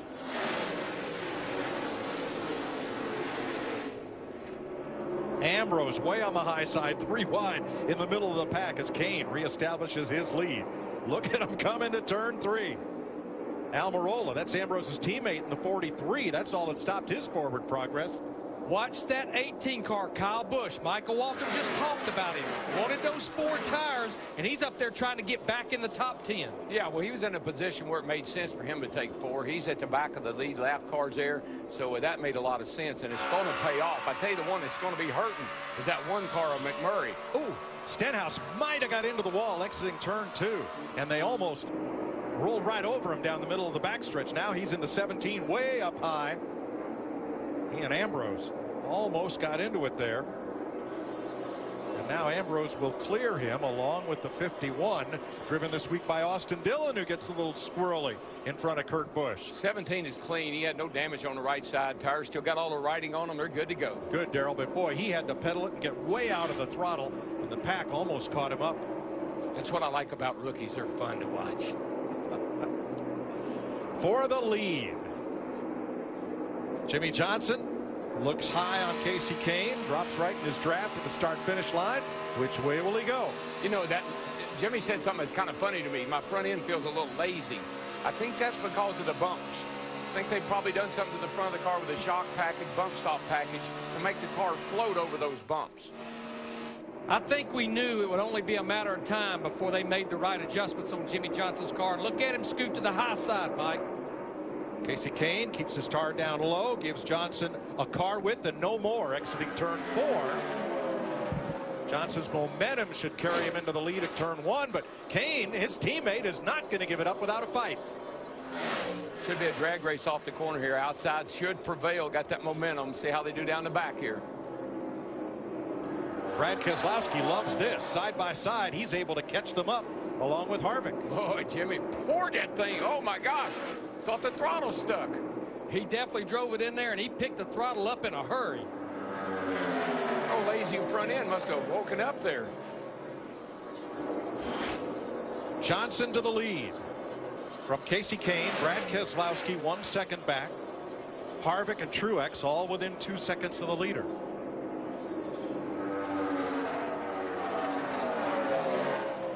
You know, I think a lesson learned here this weekend is going to be that 2 car. We hardly ever talk about him early in a race because he's always working his way through the field trying to get track position. He started on the pole today. He's been there all the way, already this whole race. He's going to say, man, we just got to qualify better. Landon Castle's taken his car to the garage area with engine trouble, where he will join Michael McDowell out of the race. Matt? Mike, Keselowski's best finish here at Las Vegas was 26 on 2 separate occasions, but starting up front, even though the car wasn't exactly what he wanted during practice, he thought his package was good enough that with that clean air and with that first stop and adjustments, they could really have something. That's what he's got right now. He says his car is much better this run, still needs to have some help on exit, but he was very impressed with what the 48 at Johnson did, battling the 5 up front. Well, one of the other Penske drivers, Sam Hornish Jr., dominated the nationwide race yesterday, and that car was amazing. I bet they got some notes from Sam's team yesterday, put it in this car, and it's up there today, looking good. Look at Kane coming back, and you watch Jamie McMurray in the 1 up on the high side. Remember, he took fuel only for track position. He restarted 6th, but Jamie has fallen to 16th. Yeah, I question was 2 tires the way to go, but I think enough drivers did it that it didn't make a difference. But no question, I think that science project of no tires after 20 laps, I think you can close the book on it. Well, it's a net loss, Darrell. He pitted 12th, restarted 6th. Now he's fallen to 16th. Yeah, I just don't quite understand the thinking on that call. Everybody took at least right side tires. You should have done that anyway.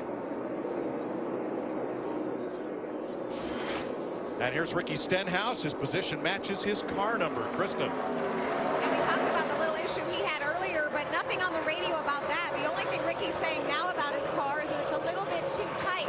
He actually had one of the cars that was pretty good to start the race, just a little bit loose. They've gone from loose to tight on this run. He's threading the needle right there, I can tell you. Man, he was out wide coming off the 2.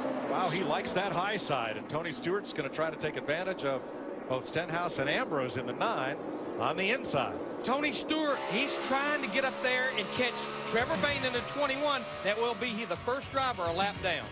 Riding that cushion. 80 laps complete. Jimmy Johnson is your leader.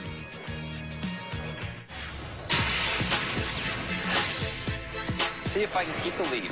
More NASCAR on Fox coming up.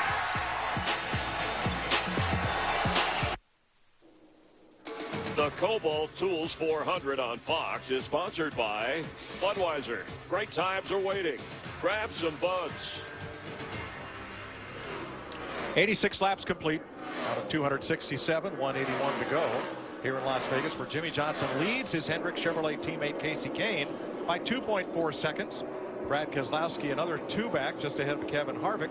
Martin Truex Jr. rounds out the top 5. That's 3 Chevys, a Ford, and a Toyota in the top 5 positions after we've had 1 round of green flag pit stops and 1 round of caution flag stops. If I'm a driver and say, I don't know what they did that 48 car, but give me a whole bunch of it, because it set him sailing, buddy.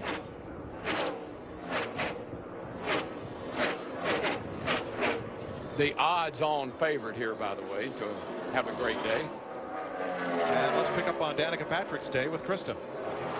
Well, Mike, we don't have to tell you that not having qualifying really hurt her. She started way in the back of the pack, and that's where she stayed. She got on the radio early in this race and said, I don't have to tell you guys, I'm terrible.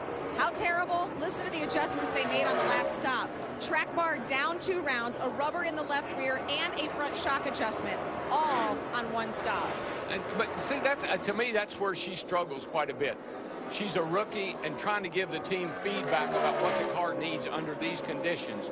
I think they probably make a lot of stabs at it just based on the fact, hey, it's loose, but that's about all the information they can get. But they did hate to see qualifying get rained out, because in that 6.5-hour test session on Thursday, that's what they focused the most on, because that's where she's also been a little weak, leaving pit road and getting 2 laps of qualifying in.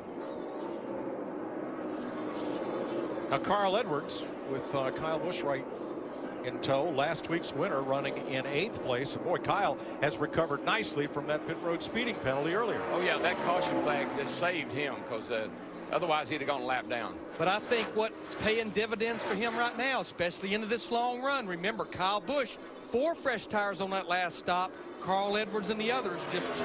Yeah, but you know what, Larry, you say that, and I agree 100%. The only way it's going to really help him is if the next time, if we pit under green, they could take 2 and have a little advantage on the guys that only took 2 under the caution. Next week, Thunder Valley, Bristol, Tennessee. All right, the last pit stop, we had a look at Casey Kane. And in this incredibly scientific demonstration from our Fox Sports Hot Tracks camp. I'm kidding. It's the hot tires and wheels coming off. Nice, cool, fresh ones going on. I like that fire coming. Look at that coming out the tailpipe. Yeah, that's where the exhaust pipe is located on every race car, right there in front of the right rear tire. That's cool, except when it's hot. Not cool when you have to handle those hot tires.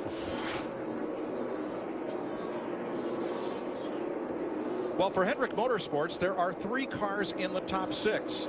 Casey Kane in second, Jimmy Johnson the leader, and Dale Earnhardt Jr. in 6th. Riding along with Junior.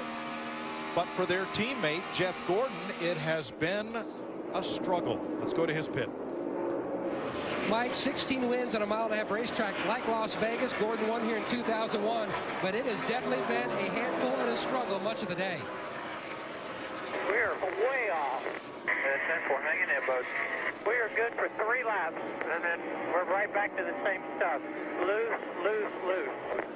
The previous run, Gordon thought they were actually making headway, and then he said, actually now, we are much worse and getting worser. The car is just loose. We are not making any gains. We are going to have to take a significant swing on our next stop to pit road. Hits and misses. We talked about this at the top of the day, Larry. Some folks will hit the setup just right. Some will come to it. Some will miss it and spend a lot of the day catching up. And then what makes it tough, we're almost 100 laps into this race and only 1 caution to really be able to work on the car. And watch what happened to Travis Kvapil on pit road just a moment ago. Left side up in the air. And the jack is stuck under the car on the left side. He got that left side of the car jacked up, and he's trying to take off with the car jacked up. And right there, I think the jack had probably turned on its side, and that nobody could do anything.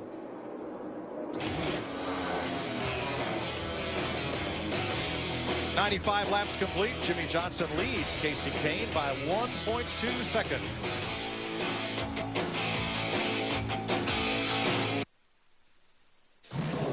The Kobalt Tools 400 on Fox is sponsored by Lowe's. Lowe's never stop improving.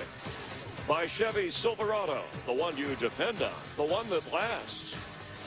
And by McDonald's. I'm loving it. And enter for a chance to win the all-new 2014 Chevrolet Silverado LTZ, a VIP Chevy racing experience for 2, and a meet and greet with Chevy driver Tony Stewart. You saw him on our pre-race show. Visit WinTheNewSilverado.com to enter. Jimmy Johnson leading Casey Kane 101 laps with 6 leaders, Mike. 6 different lead changes, and the average speed just under 160 miles per hour. Thanks, Chris. 100 laps on the board. Remember that 11 drivers took the wave around on the one and only caution of the day so far, hoping for another caution to get caught back up, and that did not happen. So that has brought Jeff Burton, Joey Logano, David Ruderman, and David Stremme to pit road. Now Bobby Labonte coming in. And so they will cycle through because they did not stop under the caution flag. I'll tell you one thing, our average speed is way up over what it normally is here. You know, we're averaging 160 miles an hour right at it. Riding with Kevin Harvick in 4th, 5.5 seconds out of the lead. This is one of the few racetracks a Richard Childress racing driver has never won at here at Las Vegas Motor Speedway. And behind him, just about 0.7 of a second back, Martin Truex Jr., who led all drivers in number of points earned on these mile-and-a-half super speedways last season. Yeah, you go back to our race at Kansas last year in the spring. He did everything but just dominate that race, but didn't seal the deal. Battle for 6th, Denny Hamlin, running right where he started. And behind him, Dale Earnhardt Jr., who's picked up 5 spots since the beginning.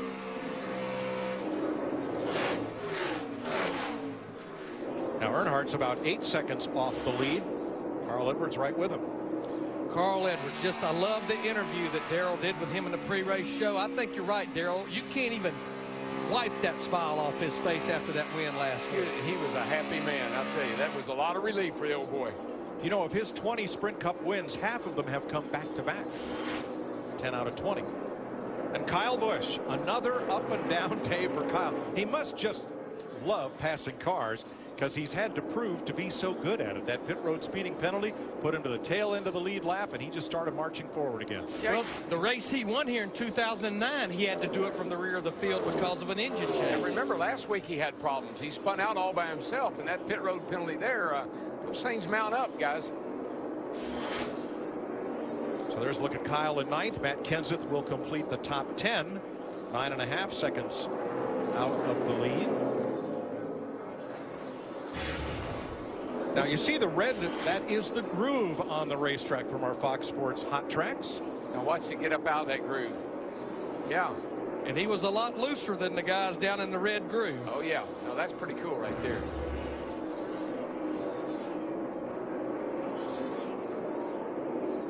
Johnson remains 1 second ahead of Casey Kane, and they have gained a bit of ground on Brad Keselowski, who's now 3 seconds back. But what a start to 2013. Wins the Daytona 500. Phoenix finished second. But he said during the offseason, even though they didn't win the championship, that he was very relaxed and happy because of the way they performed in the chase last week.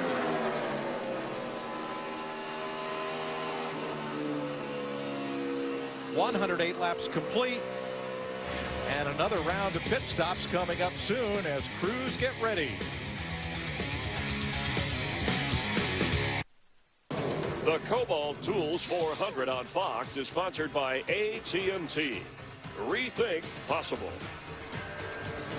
And racing fans, if you think you know something about speed, and in this race we're seeing a lot of it, buckle your seatbelt and play along at AT&T's Fastest Driver Challenge. Text FAST to 34763 to predict who will have the fastest times in today's race. It's all brought to you by the nation's fastest 4G LTE network, AT&T.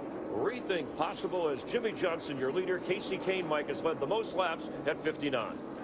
113 laps complete. Brad Keselowski's been in. Greg Biffle got 4 tires along with Casey Mears, Dale Earnhardt Jr., Marcus Ambrose, and now Jamie McMurray. All 4 tire stops under green. Yeah, this is where go, Steve, go ahead. DW, Jamie Mack says, I'm on top of the track more than I was. I have less grip. Let's go to Matt. And the same issue for Kevin Harvick in the Reed Chevrolet. His car still too free on exit. Remember, they went right side tires on their previous stop. No adjustments going across the back as far as chassis adjustments. 4 tire change because in the previous stop they did go with 2. The 27 of Menard is in, and also Brad Keselowski hit pit road, took on 4 tires. He thought he had a flat. His tires were all up. Casey Kane, Denny Hamlin, Martin Truex to pit road. Steve. Well, Mike, Casey Kane saying recently that the right front splitter was hitting the racetrack. They had taken some air out on a 2-tire change the last time. This time, 4 tires. Krista. Denny Hamlin saying he needs help on the entry of each corner on the racetrack. Denny Hamlin, one of the teams that took 2 tires on their last stop. Matt? And the 56 of Martin Truex Jr.'s then.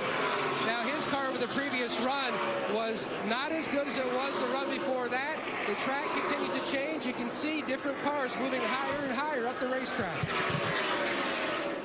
Larry, this is where that 4-tire change that Kyle Busch did under the caution may really come into play. He may be able to take 2 right side tires where everybody else has had to take 4.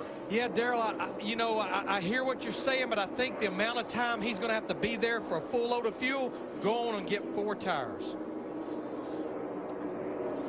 And at least 1 pit road penalty. Here's Matt Kenseth in, Eric Almirola coming out, along with Trevor Bayne. Steve. Matt Kenseth on pit road. Mike, he says, I'm loose, but not as loose as I was to start the race. See right side tires. They too will go with 4 tires and an air pressure adjustment, Krista. Jimmy Johnson talked about back on lap 110 saying he completely lost the nose off turn 2. That's really the only issue he's had on that run. He's coming in right now, 2 tires on the last stop. They expect to make a 4-tire change, which they will on this stop. Tony Stewart in and out, and now Kyle Busch. 11, too fast entering section 1. 11, too fast entering section 1. Denny Hamlin penalized. That's 2 of the Gibbs cars have been kicked for speeding coming in. Same section, though, coming in. Matt. And the 18 of Kyle Busch, service already complete on his car. His car, the 18, much free this past run. He needed to make some bigger adjustments. 2 free on entry and exit. Krista. Remember Ricky Stenhouse, the car that went from loose to tight. So you see making the adjustments. The first time he's been tight all day. They're trying to get that car loosened up for him. He drives better with a loose car. He said, I need it a little loose so I can wheel it. But Stenhouse became the 7th different leader of this race as pit stops cycled through. He's a Stenhouse. What do you say, Daryl, in the pre-race? He's running for Rookie of the Year? Rookie of the Year. Why didn't I think of that back in the Ricky Rudd days? Ricky. 119 laps complete after these green flag stops. Marcus Ambrose trying to battle not to go a lap down, and Jimmy Johnson almost caught them all up in a big way. Yeah, that I can't tell you which car that is. Trying to Josh get on pit Weiss road. in the 35. Yeah, he caused a bottleneck right there, and Johnson was all over it. Took a while here, but Johnson finally got past one of those two and continues on as the leader.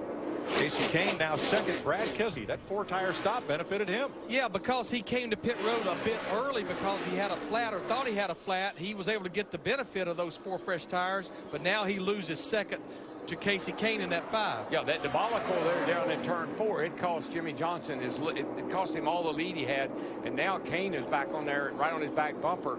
Looks like he might be ready to pounce back on him and get the lead back. Well, I think Ambrose in the 9 is fighting so hard to stay on the lead lap. That's hurting Jimmy Johnson in that 48. Johnson to the high side. Ambrose gives way.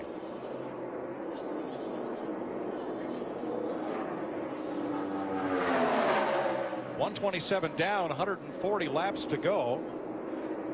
Who are you looking at for the second half of this race? We'll give you some folks to keep an eye on.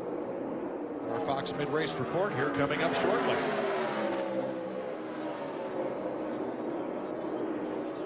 Three Chevys, a Ford, and a Toyota in the top 5 with 139 laps to go in the Kobalt Tools 400. The Kobalt Tools 400 on Fox is sponsored by Budweiser. Great times are waiting. Grab some buds. By the Dodge Dart. Dodge.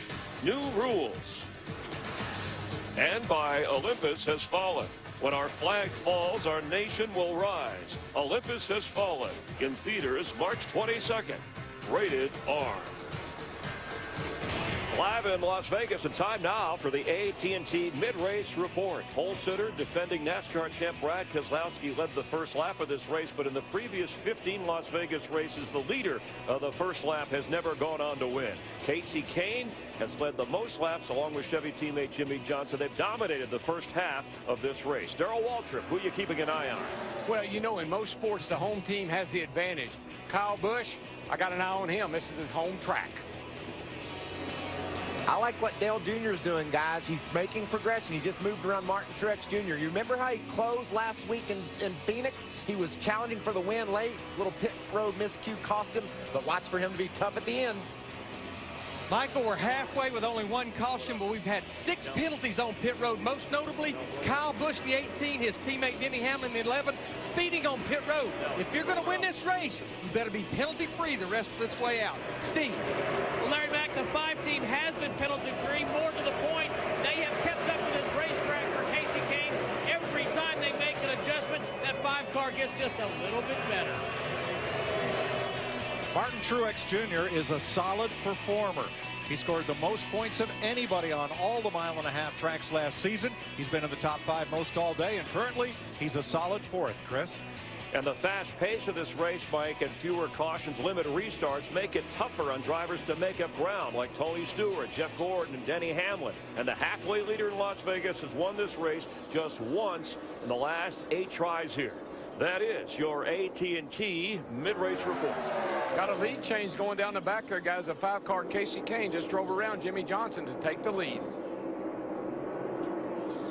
Kane back to the front at 138 of 267 laps in the Kobalt Tools 400 on Fox.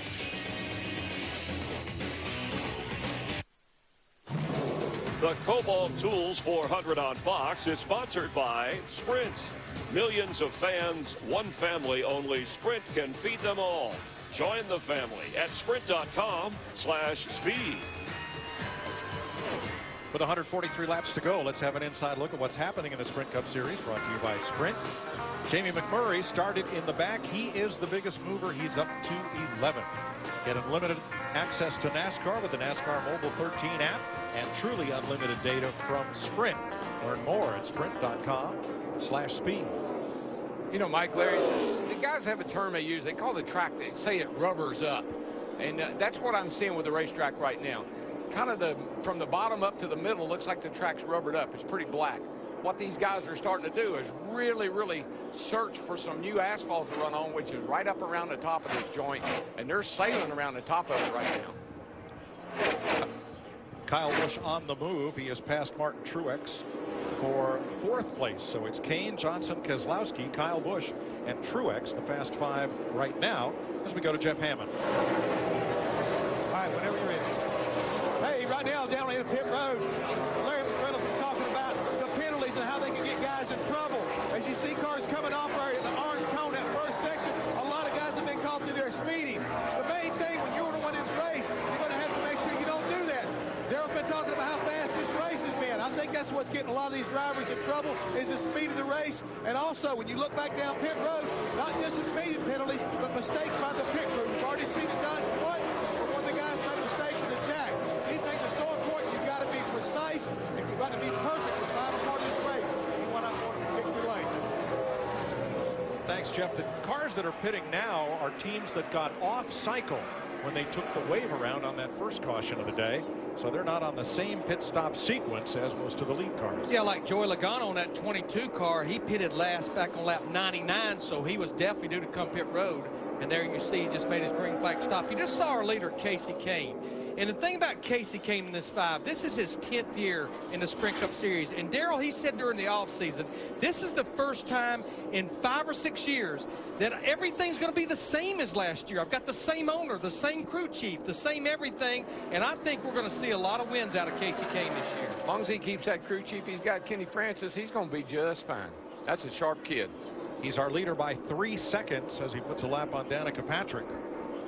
We have talked several times about comers and goers. How about all of the same all at once? Martin Truex Jr., top 5 car, the 56, trying to move up and stay with Kevin Harvick. And, whoa, he's passing Jeff Burton in 31 and Jeff Gordon. They're racing for 20th. They're trying to get by the BK car.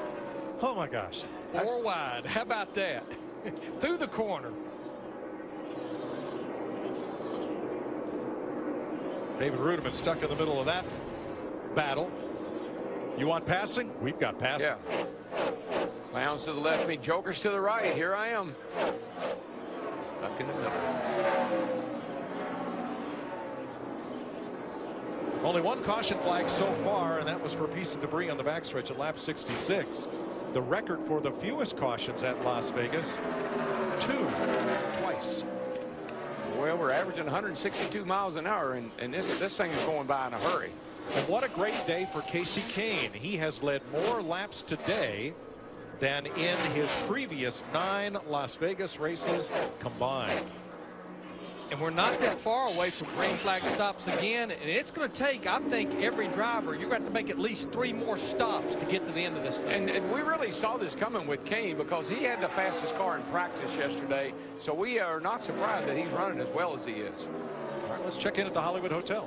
And Casey Kane with Michael Waltrip. You know, Mike, we've gone 151 laps here with 1 caution. They were just talking about that. The intensity at the rate of speed we're going, the wear and tear and focus on a driver, and how that'll play out in the late stage of this race. Yeah, just think about Casey Kane, over 200 miles an hour down in the corner lap after lap. We've been racing for about an hour and a half, Chris. Down in Daytona a couple of weeks ago, Casey Kane and Jimmy Johnson both run a half marathon. They ran that sucker in less than an hour and a half. These cats are in shape. They're ready to fight you all the way to the end. and they're up front right now. Look at him fighting that thing. This is good stuff. Yeah, and Jimmy Johnson, you saw him on the pre-race show talking about all the physical activity. By the way, for Jimmy Johnson, here's something to think about. In 2006, when he won the Daytona 500, his first, he finished second in the next race. He won the third race of the season, and that was the start of Jimmy Johnson's 5 straight championship runs. So keep an eye on him here, currently right behind his teammate Kasey Kahne. If he can pull off the victory for the rest of the drivers, that could be bad news. But a lot of racing left. You're watching NASCAR on Fox Live in Las Vegas. The Kobalt Tools 400 is sponsored by AT&T. Rethink possible. By Toyota. And by Coca-Cola. Follow the Coca-Cola Racing Family Road Trip on Twitter at Coca-Cola Racing. 109 laps to go. Kasey Kahne is your leader. Greg Biffle made a pit stop while we were away under the green flag, as did Joe Nemechek, who got penalized for too many men over the wall and had to come back in. Jimmy Johnson now 4 seconds behind Kasey Kahne. A couple of lap cars in between them. Then Brad Keselowski, he's about 8/10 behind Johnson and closing slightly. But the quickest car on the racetrack right. Oh, close one for Marcus Ambrose there. Was he? Yellow's I think he's trying to get on pit road. Yellow's outside. All right. Tough break for Biffle, who had just pitted, but Ambrose will bring the caution out at lap 160. Looked like he might have been trying to get onto pit road. I think he was trying to get on pit road, Mike, and he gets the car, he locks the brakes up there and gets the car sideways, and I'm sure, just like NASCAR, I thought that thing was going to come back across the racetrack. But Darrell, we talked about that entrance being right in the middle of turn 4. Tough. You know, he almost spun that car. That was quite a save by Ambrose. It really was. If you saw the car, it was in that transition from the apron to the banking, and that was a sweet job right there. Denny Hamlin will get the free pass, and he'll be back on the lead lap. That'll give us 15 cars on the lead lap when we restart. The SRT Viper has the field in tow. And let's see if pit road will open this time around. And this pit stop here, it's right outside the window of making this stop and doing it on one more, but don't count anybody out. Why are you looking at me? Because I knew where you were about to head. Good thing we're not in the window business. This might be a good time to, when they get one to go, top off. Yes, sir. Pit road is open. The leaders were last in about 40 laps ago. Krista? The big question for Chad Knaus when I talked to him this morning was, do you keep up with track conditions or the car? This is different track conditions than we've had all weekend. Jimmy Johnson asking about tire pressures. Chad said, how big of an adjustment do you need? They've just been going with air pressure on the last few. Right now it's a 4-tire change for Jimmy Johnson. Steve? Chris, a small adjustment for Kasey Kahne in that 5 car. They're going to take a little bit of air out of the left front tire. He said the car has good balance. Matt? Keselowski said his car was on the splitter at the beginning of that run and lost too much time and might have over-abused his front tires a little bit. They were talking about making a track bar adjustment to help the car at the beginning of the run. Also, Kyle Busch, he said his car was just too tight to run up top, but not bad at all. Loose to start, but it ended up snug. A lot of 4-tire changes up and down pit road, but Brad Keselowski a bit late getting out there. Yeah, something happened on the left side. I'm not sure. I didn't see it on. Tail end of the pack for Keselowski. Came into the pits third. Under caution in Las Vegas.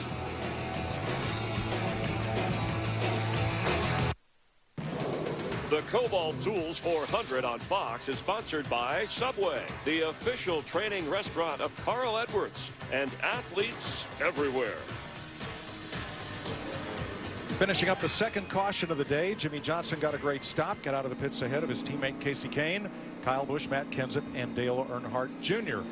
We're a lap or so away from getting back to green, so let's show you what's fresh off the wire, brought to you by KFC. Brad Keselowski. Matt? And during that stop, Colin Fambro, the tire changer, they indexed the wheel. Some of the lugs, one fell off. You see him put it back up on. They lost the time, which equated to about 10 spots on the racetrack. Trent Cherry, the pit crew coach, he had the guys huddled. They were looking over the film, much like an offensive coordinator looking at game film, seeing exactly what happened so they can make sure they know if it was a problem with the changer, the carrier, or if it was just something amiss with the lugs in the wheel. But this is what you get in 2013 in NASCAR. Great game film like this, so make sure problems don't happen in the future. He came in third, came out 13th, and that's what's fresh off the wire.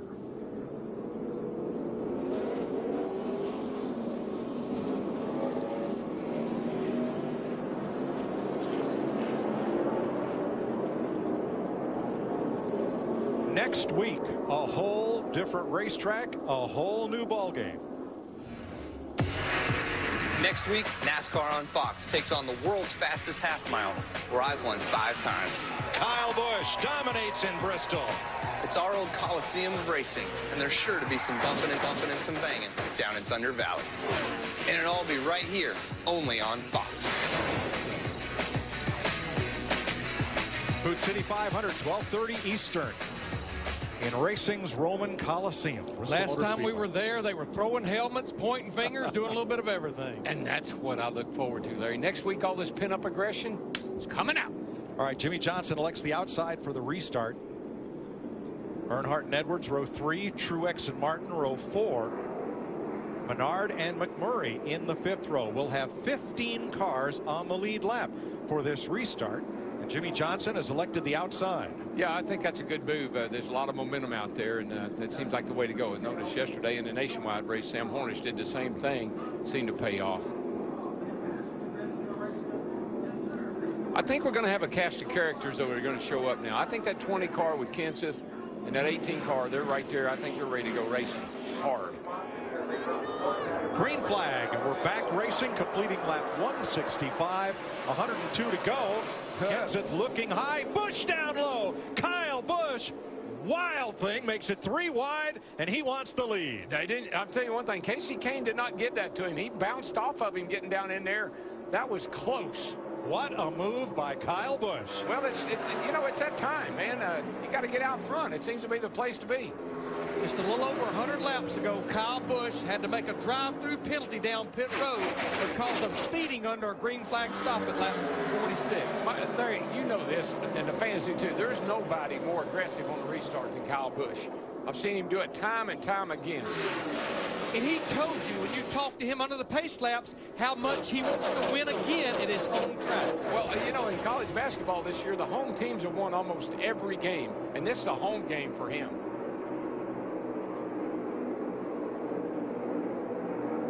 He was so far down below the white line a bit there, you saw the dust flying up behind his car because nobody'd been that low all day. And just to make sure and drive the point home, no out of bounds below that white line at Las Vegas Motor Speedway. That's free game down there. If it's paved, use it. And maybe some that's not paved. So Kyle Busch comes from 19th after the penalty. Last car on the lead lap comes to the lead. Still inside, getting pushed by the 20. 2 wide inside, all the way on the bottom. 2 wide inside. 2 inside, 1 inside, 1 inside, 1 inside. Clear behind 18, clear behind 18. Kyle Busch graduated Durango High School, 16 miles from here, in 2002. And when he came by the front straightaway, the very partisan crowd, there were a lot of arms in the air. Some with open hands waving, some raised in a fist. But here are your Toyota top performers. Busch and Kenseth in the top 5. Truex and Mark Martin still hanging in the top 10. And Mike, he graduated from high school 1 year early with honors because he wanted to get to racing sooner. Here's the 5 cars. Casey Kane's spotter about that restart. We'll just hop back on the 18. He's right with you. Right with you. Protect the bottom. Protect the bottom. Inside. Inside. Inside. He protected the bottom. Yeah, he just didn't protect the apron. That's right. It's as far down the bottom I can get. Oh, wait. He's there. That was close, man. I think they made a little contact, to tell you the truth. and you don't think the pace is picking up, Kyle Busch, Dale Earnhardt Jr., Matt Kenseth just ran their fastest laps of the race a few laps ago. And Ricky Stenhouse in the 17 got up and grazed the wall. Yeah, he's been flirting with that wall, as we know, all day long. He's an old sprint car driver, man. He likes to ride that cushion, but you got to stay off that wall. 15 cars on the lead lap from Kyle Busch all the way back to Denny Hamlin in 15th. Krista? Well, Mike, Larry Mack is going to love this. The calculators are burning down here. And Denny Hamlin, remember he had that speeding penalty earlier in the race, but it means he got the free pass. So his pit stop happened a couple of laps after all of the other drivers. Darian Grubb told him, you can save me some fuel. We think we can make this on one more stop. The math is simple, Krista. He pitted on lap 162. That's 105 laps to go. Few cautions there, but he has to make runs of 53 and 52 laps, which we've not seen yet in this race. Well, if you're going to gamble, you're in the right city. And we know that man sitting on that pit box and that guy in that 11 car, they will gamble. I say you go for it. Kevin Harvick going for 10th against Brad Keselowski. That's the beer can battle right there. How about you grab the volume knobs on that great surround sound system you have with your big screen TV and give it a NASCAR on Fox? Crank it up.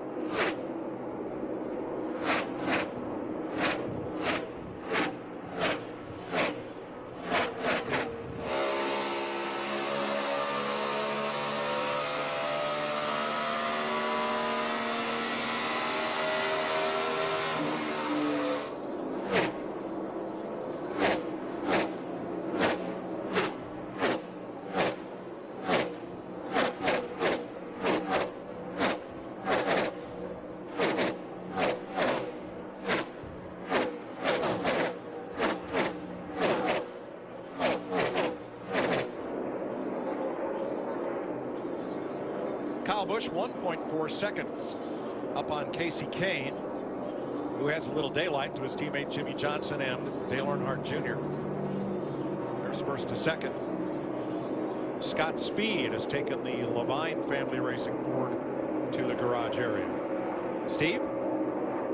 Dale Earnhardt Jr. could be a player, Mike. He's saying the front end of this race car drives better on the bottom of the racetrack, so he knows where he wants to be. Likewise, Matt Kenseth in the 20 car, Matt saying, I know which grooves I want to be in this racetrack, and we've changed the balance of this car.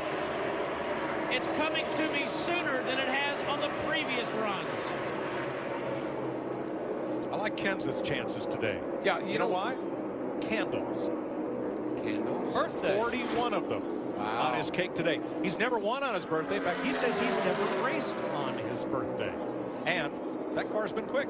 I still think he's just going through that getting comfortable zone, but he's getting closer every week. 2 Toyotas, 3 Chevys in your top 5 with 90 to go.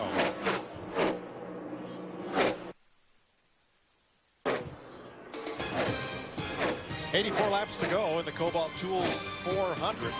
Casey Kane and Kyle Busch have been fighting back and forth. The lead changed hands several times. Now, Kyle Busch was out in the lead pretty solidly, but had this bobble about 7 laps ago coming off turn number 2.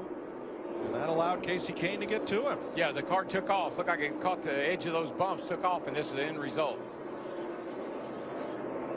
2 laps later, Kane went under to take the lead. Effect. All I know is we've got 83 laps to go, and I am finished with the I can't pass with this race car conversation because we've seen it today. Well, let's take an inside look at what's happening in the NASCAR Sprint Cup Series, brought to you by Sprint. Casey Kane has led the most laps of anyone today. Get unlimited access to NASCAR with truly unlimited data from Sprint. No metering, no throttling, and no overages, all on the Sprint network. Learn more at sprint.com/speed. I can tell you, as I watch my little timing and scoring here that we have, the guy that's eating into this lead that these fellas have is that 20 car. He is marching up there at a 10th or 2 a lap. Well, Darrell, he's one of the ones we talked about at the top of the show. Felt like, you know, with where he was going to be starting back in the 18th position, almost mid-pack, that it was going to take him a while to get there, but we knew he'd just keep chipping away at it. So the Gibbs cars are running 2nd, 4th, and 15th. Denny Hamlin right now. They've had engine woes over the last couple of weeks as Jimmy Johnson pulls up on Kyle Busch for second rather. Is there still a big concern there? Well, I think there always will be a concern, but let's go to Matt on Kyle Busch real quick.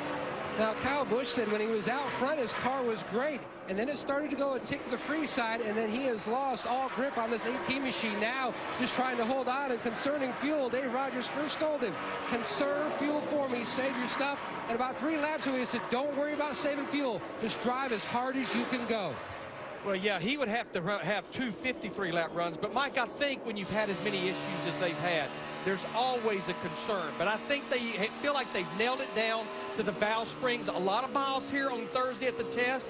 And this place here is going to be a great testament. Have they truly figured the engine situation out? With the resources they have, when they have a problem, they usually get it fixed pretty quickly. It's just like the guys had trouble with the Hendrick engines, 42 and the 1. They put the transmissions on the engines wrong and caused an engine problem. So there was a couple of those Toyota issues that were self-inflicted. Notice our gyro cam, the little angle, it's about halfway between the banking at Daytona a couple of weeks ago and Phoenix last week. 20 degrees of banking in the corners. And, yeah, you don't want to see the yellow, and never mind the red. But here, even the straightaways are banked. Except for pit road, you never get completely level racing around Las Vegas. Man, that was close to just 48 and 18 split the 34 there going around him, and that got interesting. Well, I think they know now, even with lap-down drivers, they cannot mess around. That the race is winding down here with only 77 laps to go. Darrell, there used to be a protocol for drivers getting lapped, and they talk about it in the drivers' meeting. Either lap cars stay to the inside or lap cars stay high. And it seems that's all kind of gone away. It looks like now you just have to pass them where you catch them. Yeah, and the other thing that you're always told, whether you're a rookie or a veteran, hold your line. Wherever you are, if you get yourself in a bind, just hold your line. Don't do anything erratic. Let the other guys work around you. All right, Matt, how's Kevin Harvick holding up in 8th place?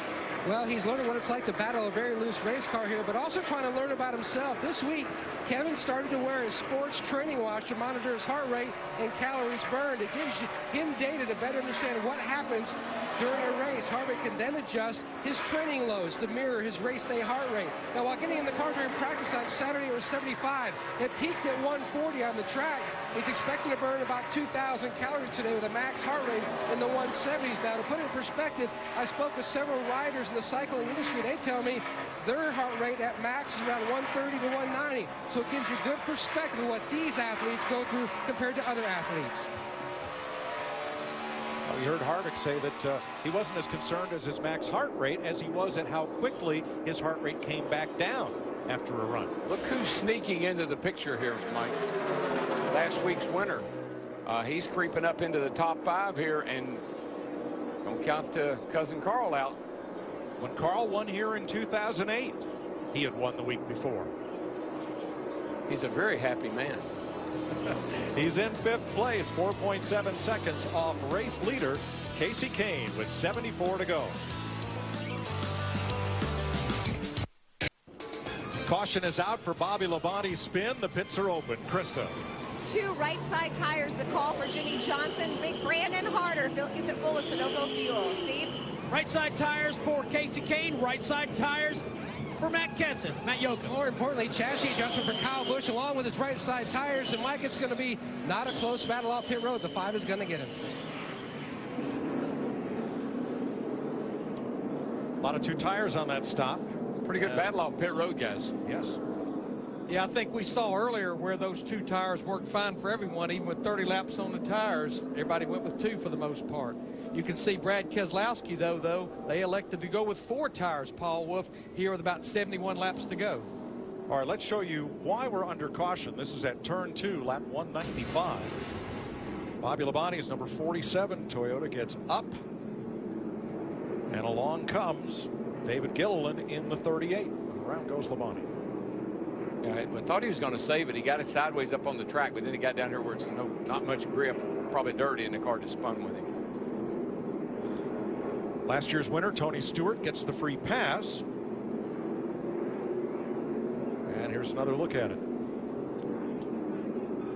So Denny Hamlin stayed out on track right now. He is the leader under caution. The Kobalt Tools 400 on Fox is sponsored by the 2013 Ford F-150 with EcoBoost. Michael Waltrip, Chris Myers, time for an AT&T race break with 71 laps to go under only our third caution. We've had more lead changes already in this race than in the Las Vegas race last year. And Casey Kane got things going, taking the lead. He's led the most laps today, dominating this race with 97 laps led.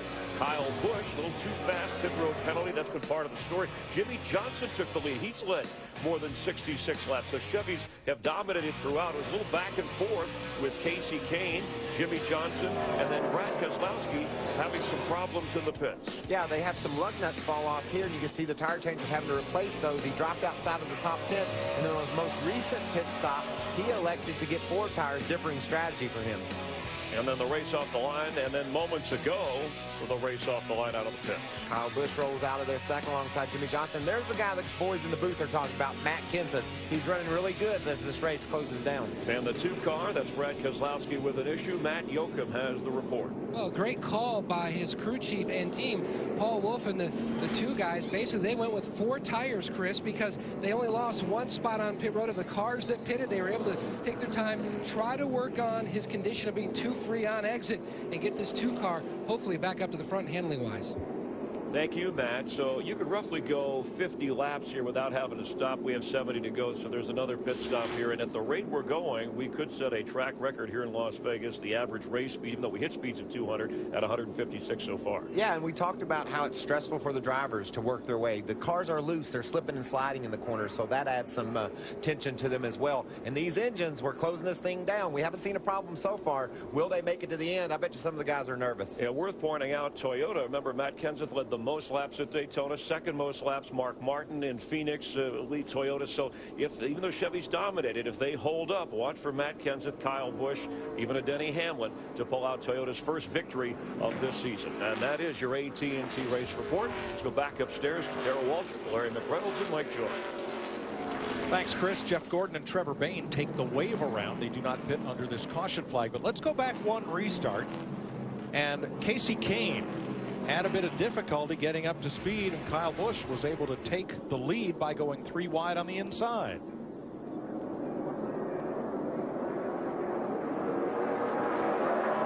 Now here's what Casey had to say once things sorted out.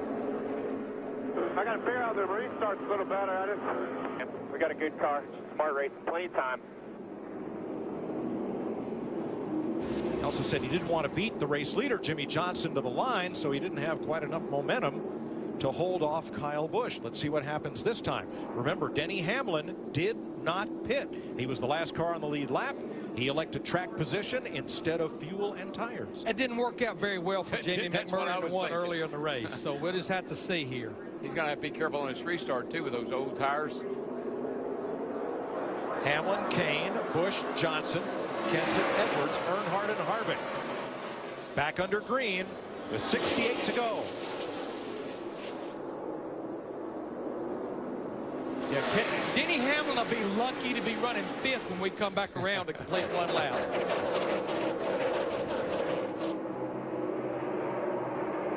His teammate Kyle Busch up for second. Here comes Kenseth rocketing through the field in that yellow number 20.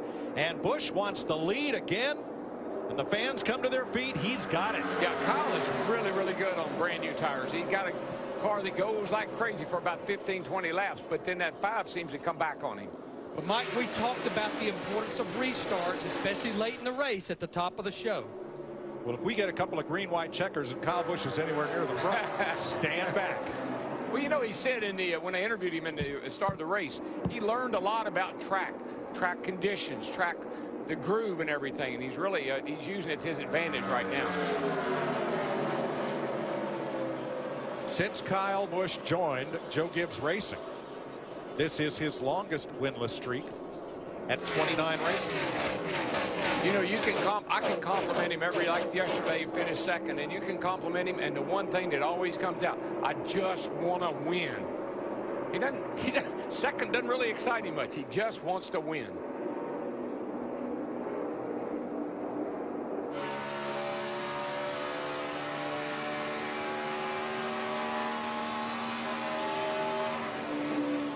Kyle Busch, Casey Kane, Matt Kenseth, Jimmy Johnson, Hamlin in 5th, who stayed out, holding top 5 for now, with Earnhardt 6th, then Edwards, Harvick, Truex, McMurray the top 10. Now with the waiver rounds, we now have 18 cars on the lead lap. Back to Jeff Gordon. I have to go back to this Denny Hamlin in this 11-car situation as we see Matt Kenseth, Jimmy Johnson here battling for third. They're going to have to come to pit road in about 10 to 12 laps because they have not been to pit road since lap 162. I do not understand that call. I don't either, Larry, but they must. They know something we don't know. Well, we know they were going to try to make it on one more stop based on green flag runs. We know we got a heck of a battle for third place. Right there, Matt Kenseth and Jimmy Johnson side by side for third. Let's get more from Denny Hamlin's pit with Krista. Up on top of the 11 pit box, we know the 11 was off sequence. Darian Grubb, the crew chief, working the numbers. Can you guys make it on one more stop? Yeah, we can make it on one more stop, so we just had to gamble there and try to get a little track position back. We lost it there mid-race with the pit penalty, so it's Vegas. We're going to gamble a little bit. I knew you were going to say that. Thanks, Darian. Thanks, Krista. Well, he was 15th when the caution waved for pit stops, and he is currently 5th. So that's a net gain of 10 spots. If he can hold station till he needs to make that stop, then we'll see. Short-term gain. I'm not sure it's not going to be a long-term loss. Darian Grubb, a winner here in 2006 with Jimmy Johnson. 62 laps to go. The Kobalt Tools 400 on Fox is sponsored by Kobalt Tools. Kobalt, the next generation of top tools. 58 laps to go. KobaltHotPass.com is your ticket to follow all the social media surrounding today's race and throughout the season. Check it out at KobaltHotPass.com. Casey Kane in front of Kyle Busch now by 0.8 of a second as these two continue to play cat and mouse for the lead. Yeah, right now that 5 car is holding the winning hand. I mean, the only way he's going to lose this race is something happens to the car or they make a mistake because he's fast. Yeah, I believe the only people that can beat him is possibly themselves. Now look at the 99 of Carl Edwards a couple of laps ago here, chasing Dale Jr. This is what keeps you on the edge of your seat as a driver. You're coming through that corner in the gas, and that thing snaps on you, and then it gets your attention from there on out. Makes you a little nervous, doesn't it, Hammond? Yes, it really does, Darrell. And the thing is, talking about getting somebody's attention, I really believe right now Casey Kane is hoping that Kyle Busch gets the attention of Jimmy Johnson, because that's one of the things about what I'm seeing out of this top 4 cars. You got Chevrolets and Toyotas really going at one another pretty hot and heavy. 3 Toyotas versus 3 Chevrolets. And oh, by the way, it's Hendrick versus Joe Gibbs. So I think we got to get an interesting dynamic kind of unfolding right now in the latter part of this race, guys. Thanks, Jeff. There's the gap, second, third, and it's not much of one between Kyle Busch and Jimmy Johnson. Larry, I don't know what their strategy is, but that 11 is holding on pretty good right here. He's still in the top 5, and it's going to be interesting to see what happens with their strategy. What his strategy will have to be, Darrell, he'll be on pit road, I think, in 2 to 4 laps. And then he's going to have to make a run to the end of about 50 to 52 laps. They've got that one-stop strategy. I'm actually hearing maybe a little further because, remember, cautions, it's about a 2-to-1 ratio. They're possibly going to go to about lap 220. But can't that strategy of Darian Grubb and Denny Hamlin's in the 11 only pay off if this race goes green all the way? Well, they certainly don't need a caution to come out between the period when they make their green flag stop and all of our leaders make theirs, probably somewhere 20 to 25 to go. That will absolutely burn them. They need this thing on this strategy. They need it green to the end. You know, there always seems to be one byword or watchword at every track we go to. Listen to this collection of driver sound bites throughout the day. See if you can figure out what today's watchword is. I get too loose when I try to do that because I'm so loose. Feel really loose. Getting looser and looser in the center. Loose in the middle, loose off. Loose everywhere. I hear you, brother. I hear you. I don't know what that one was. That's a lot of money for those radios, and that's the only word they know.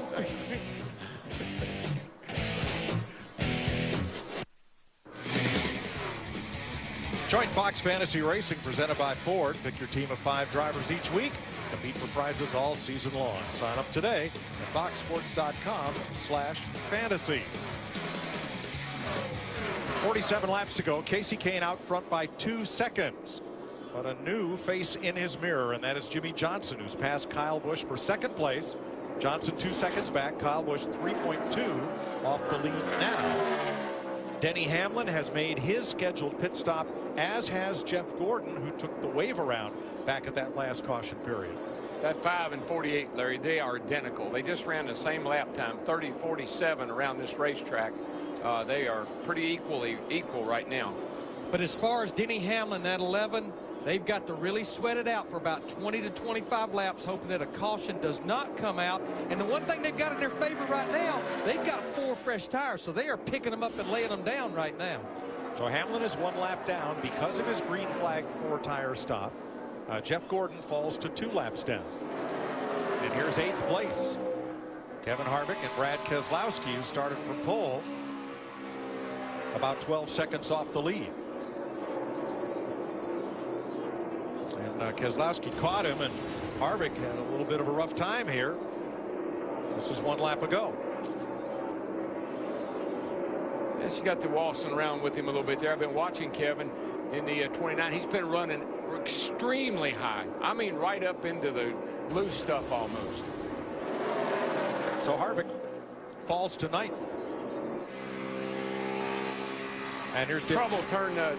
Hard in the wall. That one blew up high in 3 and 4. Travis Quapple. Blew up high in 3 and 4. He's all the way against the wall down the front stretch here. And he's all the way against the wall. I don't know why he's not stopping, but and he did not hit the wall, but all that smoke came from a big grenade under hood of Travis Quapple. Not what Denny Hamlin and Derek Grubb wanted to see. I think their only choice will be to stay out and take that wave around and see how it works for them.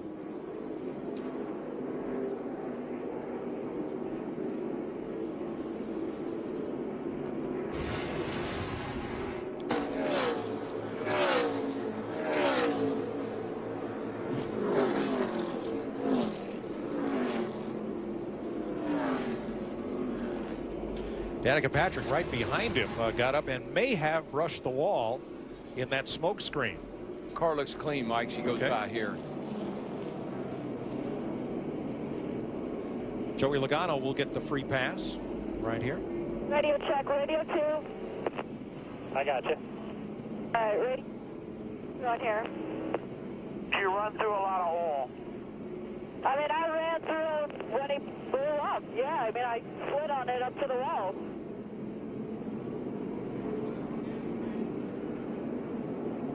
You see, look at all the oil on the windshield.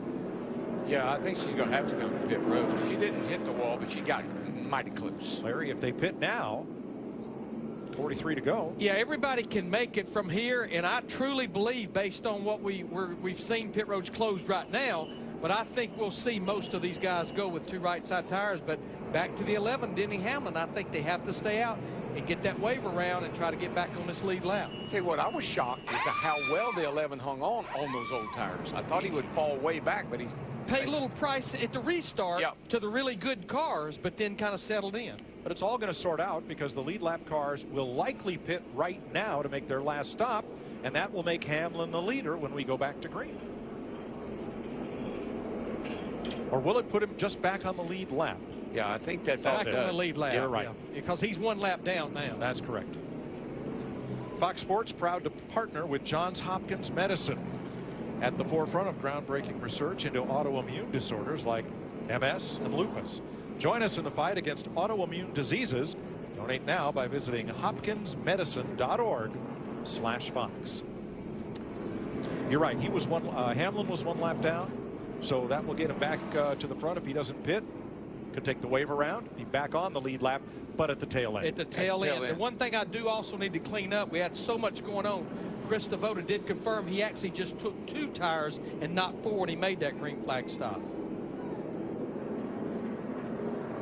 They've dropped quite a bit of speedy dry because Travis Kvapil dropped quite a bit of oil and fluid.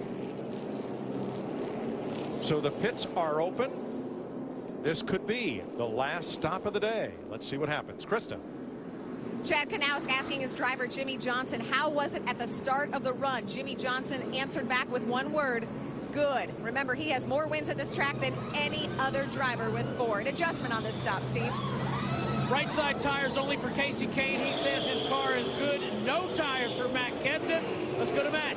And Kyle Busch said we cannot win this race unless we make some significant adjustments. Look for Jake Ciminera to reach in and pull a spring rubber out of that right rear, and he's away 2 tires for the 18. Matt Kenseth leads everybody on. Oh, they're pushing Martin Truex's car, and finally it catches. He's going to lose spots getting out of the pits. Larry, I think they saw the same thing we saw with that 11 car. Those tires are pretty good, even if you got a few laps on them. Yeah, if you look right there, also Brad Keselowski only 2, but remember last time he came to pit road, he took 4. A lot of different strategies. We'll see how it plays out in 41 laps.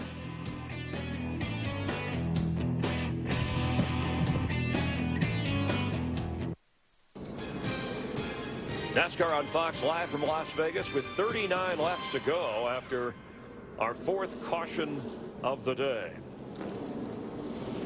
An issue on pit road moments ago for Casey Kane, who's led the most laps in this race. Yeah, you see they complete their service, but the spotter's saying, or the crew chief one, watch the 14. The 14's coming in.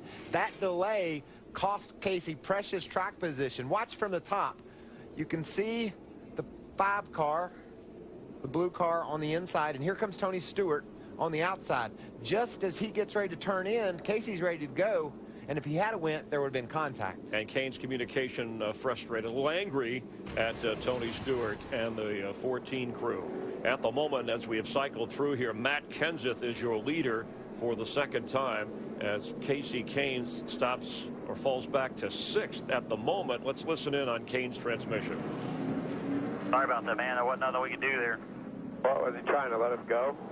I think at the last second he hit the brakes, but he was coming at us really hard. Yeah, Casey was trying to figure out what happened, why there was such a delay, and I don't think he was angry as much as he was just confused. He didn't understand why he couldn't have gone, and the spotter was thinking that maybe Tony slowed up to let him go. And Kyle Busch, let's listen in or take a closer look at the pit stop issue here. You can see they're working on the right rear, and there was a holdup there. And again, there's some differing pit strategies during this pit stop round 2. We saw the 2 car of Brad Keselowski take no tires along with Matt Kenseth. How many times does Paul Wolf put Brad Keselowski up at the front of the race near the end? He's a master strategery today. Strategist, I think, is the word you're looking for. That was the Sarah Palin strategery I brought out there. We knew where you were going. Casey Kane led only 58 laps in his previous 9 races series, led over 110 today, but you see the pit stop has had an effect. And Kyle Busch, after finishing 34th and 23rd in the first 2 races this season, is trying to win the first time this year and to help Toyota, which currently has Kenseth in the lead, Mike. 17 drivers taking the wave around, including Denny Hamlin, as we expected. A bunch of them getting back up onto the lead lap here. So we will restart with 18 lead lap cars. Logano, Hamlin, and Biffle back onto the lead lap after that. Hey, Larry, how did we say the 5 might lose this race? Only if they beat themselves. And that was not their fault. They probably made the wise decision, but now he's back there in a little bit of traffic. Going to be so interesting if he can work by these guys and get to the lead. Casey Kane will restart 6th. Yeah, Darrell, with 37 laps to go, as good as he's been, I think he can get there. I think that 20 car is going to get out there, and even on those old tires, I think he's going to be pretty tough to catch. Matt Kenseth, Brad Keselowski, no tires up at the front of the pack. Jimmy Johnson, Carl Edwards, Earnhardt, Kane, Busch, Menard, Martin, Almirola. Man, contact all over the place. It's almost like Edwards in the 99 didn't get going, and they just stacked up behind him. Down into the speedy dry. Easy, boys. That was Jimmy Johnson and Kenseth. has the lead in the backstretch. Not a pretty restart. No, it wasn't. They were making contact, pushing each other. Got a little ugly there for a second. That's Earnhardt up high in the orange car in fourth. Kyle Busch right with him. I think the 20 car bottles this whole deal up. I think what happens to him, he's got those old tires on, he and Keselowski both, and they just don't really get going that great. You see the 20 wiggle, Carl gets into the back of him and actually gives him a shot forward, which got him to the lead. That accordion's all the way back to about 10th place. It's like that big spring. It just shot to the 20 car forward. Well, maybe that's what Matt Kenseth needed to put the nose of his car into the win. He's the 8th different leader today. 22 lead changes. With this car, the 20 car has been fast every week. I mean, Daytona, he had a car that could have won the race, had problems. There's a pass for 5th place there. The 5 car is coming in a hurry. And he's got plenty of time, Darrell, with 35 to go. And Matt Kenseth, no tires on that pit stop, just ran the fastest lap of this race. Well, maybe he had the best set he had all day on there, and they didn't want to take them off. Steve? Hey, Mike, I just asked the car chief on the 20, Jason Shapiro, if they had enough fuel to make it to the end. He said, that's a real good question. He said, we put enough in to make it to the end, but no extra. Yeah, Mike, Matt Kenseth, Brad Keselowski, Carl Edwards, and Mark Martin, who's up in the top 10 in the 55, all just ran their fastest lap of their race. Well, Larry, it always comes down to this. You've done everything you know to do the car. Now's the time to show what you got. They all have to go 41 laps on this tank of fuel. And we've been that far. We've been that far on the green. So as long as they're full, that's the whole question. The 5 by the 88, so he's definitely got his nose down and headed to the front. And another engine lets go up in turn 3. Is that Ryan Newman? It is. 2 weeks in a row. Trouble for Newman. No copy. You guys have to stay up there. All single file on the bottom. There's the caution. Yellow's out now. Yellow's out. Sorry, guys. I missed the shift on a restart because they all jumbled up.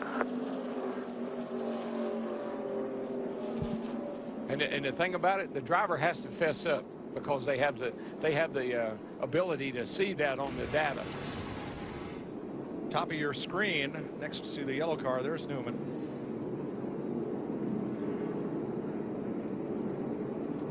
And that caution will benefit Juan Montoya. He will get the free pass as Newman goes up in smoke. Back in the day, we had those reset tacks, you know, Larry, and so if you missed a shift, you'd reset that sucker real quick and pray that nothing happened to it. So now Denny Hamlin, who was on pit road at lap 217 and would have to go 50 laps, including these caution laps. What do you do, Larry? Well, I think with basically 18, 19 drivers on the lead lap, if you're back there in the back fourth of those drivers, come on to pit road, make sure you're full of fuel, adjustments, and tires. That's a no-brainer. I mean, if you're outside the top 10, you come down, you're going to do everything you can right here to see if you can get your car a little bit better. And what if you're in the front 5, Darrell? You want tires or track position? That's a no-brainer. Yeah, the top five, they're a lot like the pig with bacon at breakfast. They're committed now. There's no turning back. All right, I got to tell that story now that you open that up. It was breakfast of bacon and eggs. Junior Johnson was telling the story, and Bill France wanted Junior to run the whole series for points, and he says, I'm involved, but I'm not committed. And he explained to Bill, he said, when you sit down to breakfast of bacon and eggs, the chicken is involved, the pig, he's committed. Yes, he is. And that's like our top 6 to 8 drivers right now out there on the racetrack. Not only is the driver saying, I can't hear you, the crew chief is saying, I can't hear you. Pits are open. Be kind of lonely in there, and here's Denny.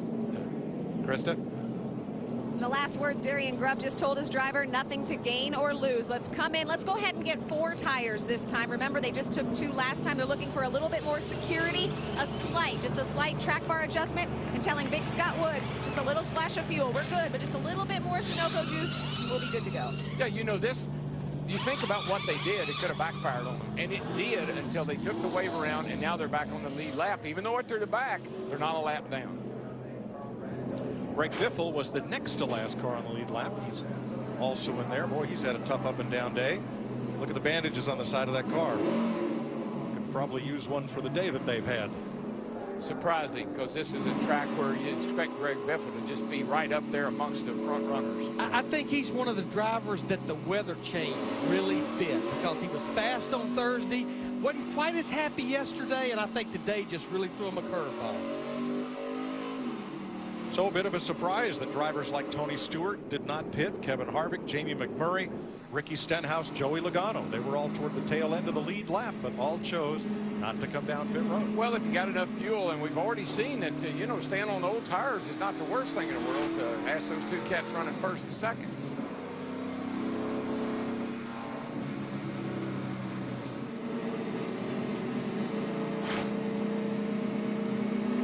With Michael Waltrip, Chris Myers, Matt Kenseth on the radio, his radio transmission, Michael, moments ago. A little bit unhappy in the last restart. Thought Brad Keselowski had a half car length advantage, and we're going to see Kenseth and Keselowski. This is a look back a moment ago on the more recent restart. And you can see Keselowski a bit of an advantage there, but look, Matt gets hit in the back by Carl Edwards, turning this restart into havoc. Cars are going every which way. But you remember last week at the end of the Phoenix race, too, Jimmy Johnson was upset with some of the restarts that took place. So this thing's ticking down toward the end, and these guys are going to pull out every trick they know to try to get the victory. How much of an advantage when you have, let's say, in that next row with a Jimmy Johnson, Casey Kane, teammates, Dale Earnhardt Jr. right behind. They're all Hendrick drivers. Yeah, but they're all hungry, and we were early in the season. You need to get that victory. So you're not going to turn a guy sideways at your teammate if you can avoid it, but you're certainly going to get around him if you can do that. Yep. There's no strategery anymore. We're all down to just winning this race, pulling out every stop to win the race. As long as you can see Russia from the finish line, that's where you want to go with this. But give us your thought, Michael, on Kenseth, Keselowski, Johnson, Kane, Earnhardt, and you still have Kyle Busch. Now, Kyle, we know, is terrific when it comes to restarts. You know, his pit stop cost him. When he put him on the inside of that second row, he's able to jump those guys and make a good run. But he's back in sixth. It'll be hard for him to get there. The guy likes Casey Kane. He's been fast. I think he can close this out. All right, you got the hometown hero. You got the birthday boy, Matt Kenseth. Should make for a great finish. Let's go back up to Mike Joy. Thanks, Chris. We'll be back for the restart with 19 cars on the lead lap and finish this off in Las Vegas. Double box, and we'll be green with you the rest of the way.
They're lining up double file for what could be the final restart of the day. We've had 5 caution flags.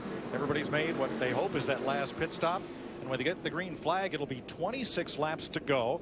Matt Kenseth's Toyota, Brad Keselowski's Ford, ahead of the Chevys of Jimmy Johnson, Casey Kane, and Dale Earnhardt Jr. Larry, you've been saying all weekend long, it's all about the restarts. This could be the big one. This could be the one that makes or break you. But what I like, Michael Waltrip touched on it, there's no strategy. It's a bunch of hungry hounds trying to win this race. I say you wake up Jesse, because this is getting ready to get big. Well, Darrell, you got the front row on somewhat worn tires, newer tires further back. Will make a difference. I think Kenseth is the guy to keep an eye on, but I think the 5 will eat him up eventually, because 5's got tires, 20 doesn't. That 20 car is fast. Matt Kenseth trying to win on his 41st birthday. His Joe Gibbs Toyota out front, and Denny Hamlin trying to get a place in line there. Hamlin is 17th. Here they come. They are 3 abreast. Green flag waves. And it'll be Keselowski edging Matt Kenseth down toward turn 1. Kenseth's a little slow off the line, but when he gets that thing in high gear, she takes off. There comes Casey Kane in that 5. He got to run off the high side. Looks like he's going to go to the inside of Keselowski down the backstretch. I think, Larry, they all know when this 5 gets up there, he's long gone. Casey Kane coming like yesterday's train. He is within 2 car lengths of the leader. Did you see Kyle Busch in that 18 all the way almost down into the infield grass? He's not ready to give up on this thing. That's a shortcut, baby. Time to take it.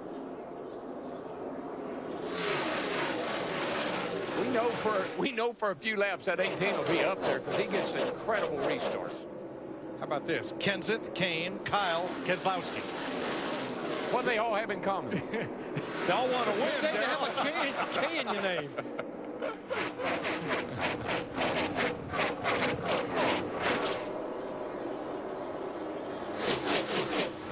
Little stay dry. Dust flies up there to head off into turn 1. Nothing to worry about.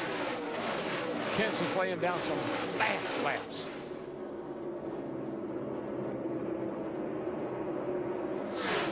We've been monitoring NASCAR. No call on that restart lineup.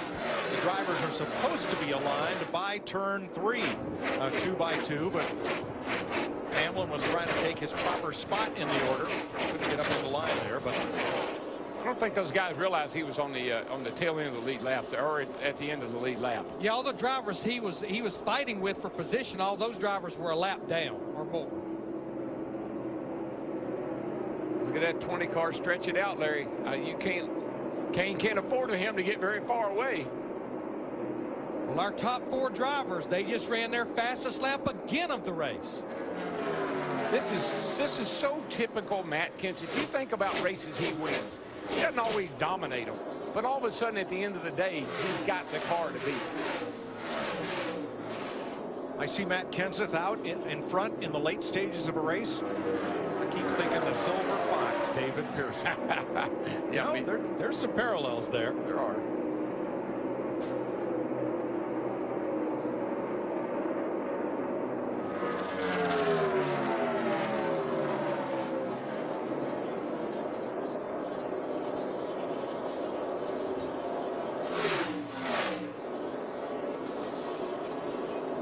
Kyle Busch 3rd, Keselowski 4th. They're about 1.5 seconds behind Matt Kenseth.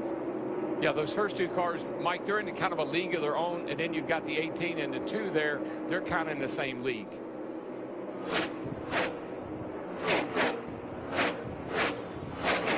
Time now for our sprint. 20 to go. With Matt Kenseth leading, Casey Kane sits 0.6 of a second behind him. 20 to go, and I like that 20.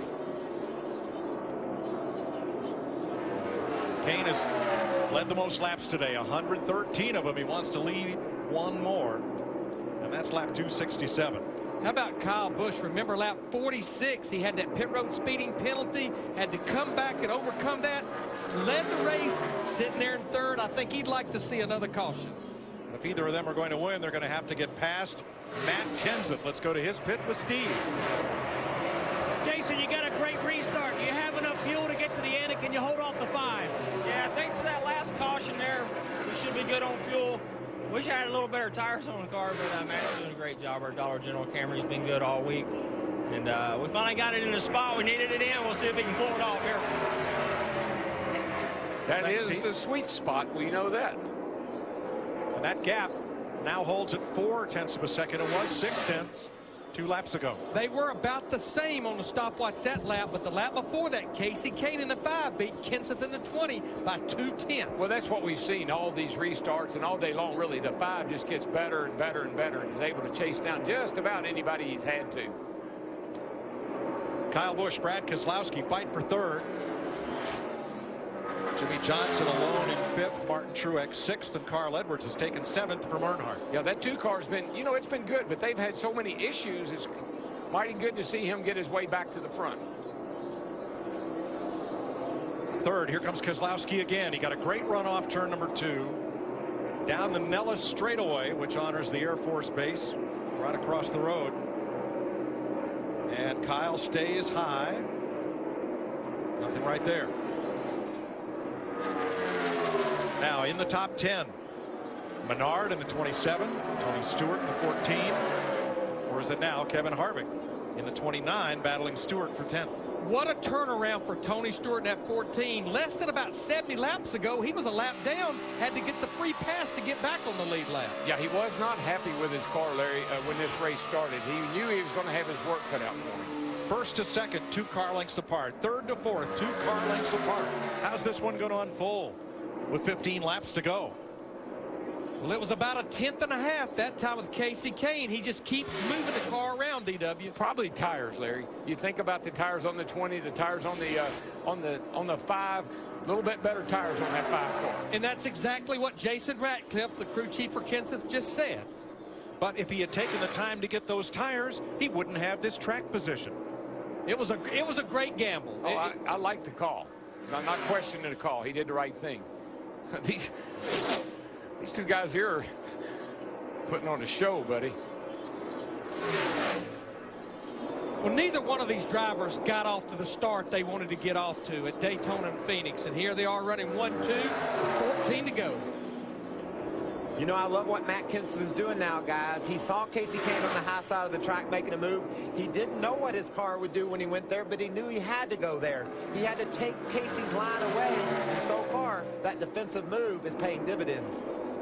Similarly, Brad Keselowski's been trying the bottom against Kyle Busch, and he's not having any luck there either, as they battle for third, 3 seconds behind the leaders. Yeah, that battle for second or for third and fourth there is amazing. That's the ones I was talking about a minute ago. They're putting on a show. They're all over each other. Keselowski was pushing the 18 down the front last time by. Mike, it's almost like right now Casey Kane might be a little better in 1 and 2 than Matt Kenseth. Whoa, Keselowski almost threw it away, Larry. He's after it. You see what it cost him? Just that little slide.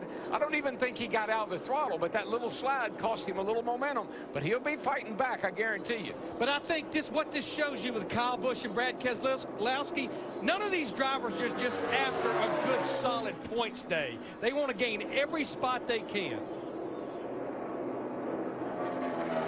3 and 4 that time. The only time a Las Vegas race ended with a last lap pass, it was Jimmy Johnson stealing the win for Matt Kenseth here in 2006. I tell you, you're not going to just drive around Matt Kenseth, and most likely he's not going to make a mistake.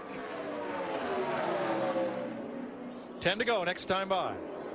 Darrell, it's almost like Casey makes a gain on him, and then Matt searches around and finds that little something. I think it's just a matter of watching in the mirror, and wherever he goes, get in his way.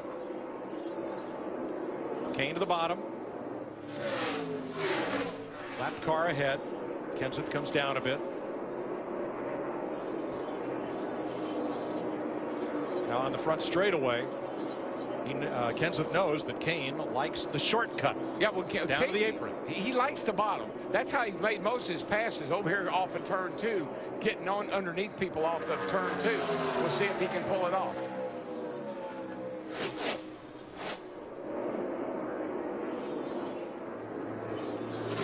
Right here is where he makes a big gain.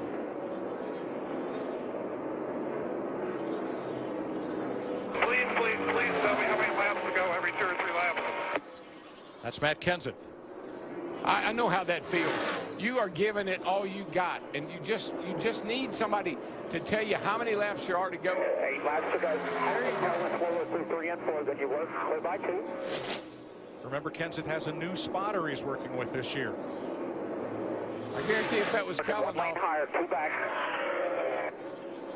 Next week, Thunder Valley. Make sure you tell me that one. I don't want to slip outside. See, Mike, that's the thing I've been saying about Kenseth all along. He is going through a real transition here with all new people. New spotter, new crew chief, new team. New third-place driver, Brad Keselowski, has gotten past Kyle Busch. We've got 7 laps to go, and our 2 leaders, we're going to catch several lap-down drivers here in the next lap or 2. I think they can see that yellow car coming. But no matter how slow those lap-down cars are, they're going to take a lane away as they try to go by. Yeah, it looks pretty good right here. He's going to get a little bit of a pull off of that 35 car. Yep, Josh Wise. Josh Wise, he gets a little pull there, actually gains a little bit. He stays low. Kenseth goes past. Rudeman, the next car ahead, with 6 laps to go. But here's his money. Turn 2 is Casey Kane's money turn. That's where he makes the big gain, turn 2. Kenseth had to lift to choose a lane to get past Wise, and Kane is there. Working the bottom inside. Clear. He slipped up the hill. 5. Drove it in too hard and slipped up. I had to give up. But he had him where he needed him, I think, Darrell, with the run he got off turn 2. This is Kenseth looking on. Katie, I know how you feel. Sitting there watching your husband do his job and hanging on for dear life, hoping he can pull it out. These guys, get them out of the way. Attaboy, tell him. Up here working right now, Matt. Clear by 3. See, he's got to even tell his spotter. He's got to train his spotter. Here's what I need, man. Come on, help me. Coming up on Get him out of the way, please. Get him down, down, down. He wants Danica Patrick and David Stremme to stay on the bottom of the racetrack. Stremme's high. Patrick's low. Here comes Kane. This could be a log jam at the end of the back straightaway. I think Danica will move down. I think she knows that Matt's there. By 3. Actually, it helps Matt a little bit. He gets a little pull down the straightaway off of these lap cars. Now, the spotters on the roof, they are in team uniforms. So one spotter can go to the other and say, hey, help us out. Stay on the bottom of the racetrack. That's what Stremme's done. Clear path for Kenseth on the outside. But, Darrell, I think you're right. That's what Matt Kenseth, it appeared, tried to do that time with David Stremme down the front stretch. Just get that little bit of a draft. Yeah, he gets a nice pull. Now, Casey got off of 2 that time. That's where the action is going to be. If he's going to get Kenseth, he's going to have to get under him off of turn 2. And he kind of maintained that time through 3 and 4. They'll be coming to 2 to go. Kane looks a little tight in 3 and 4, but if he can get that run off of 2 and get up under Matt, he might have a shot. Right here is where he really can haul. Right there. Kane with a look, but lines up. Now, Matt seems to be better on this end. Casey runs in here. He can't get down low in turns 3 and 4. Kind of helps Matt get off of this corner with a head of steam. Again, we got lap cars up here. He's going to get a little... Going to get a little pull off of Casey. Carl Edwards has taken 5th from Jimmy Johnson. As here we go on the last lap. 3 cars ahead, the first of which is Casey Mears. And they'll catch Mears before the start finish line. Down. I got it, Matt. I got it, buddy. Bring it to the line here. Clear by 3. Can you believe you're driving, holding off Casey Kane, and you're telling the spotter what you need? Kane looks to the inside. Light the candles. Happy birthday, Matt Kenseth.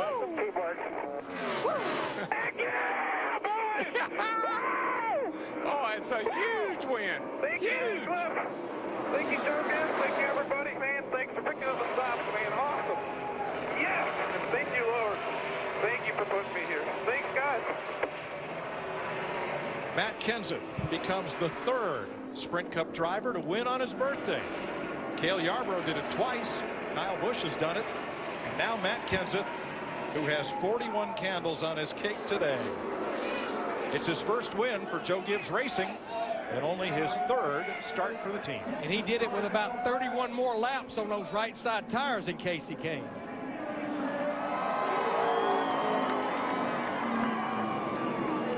don't always see good results of sliding through the grass.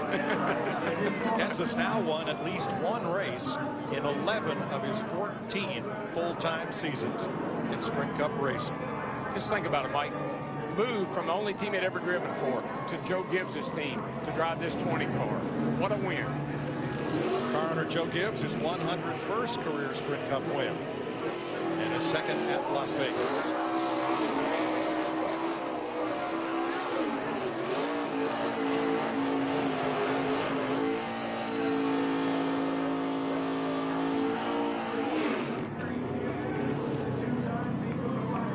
Matt Kenseth burns down the house with his 25th career victory. That's what 41 candles look like when you light them up. That's right. I believe he's going to be one exciting man there in Victory Lane. Carl last week, Matt this week. Great. Matt Kenseth beats Casey Kane by 0.6 of a second with series champ Brad Keselowski third.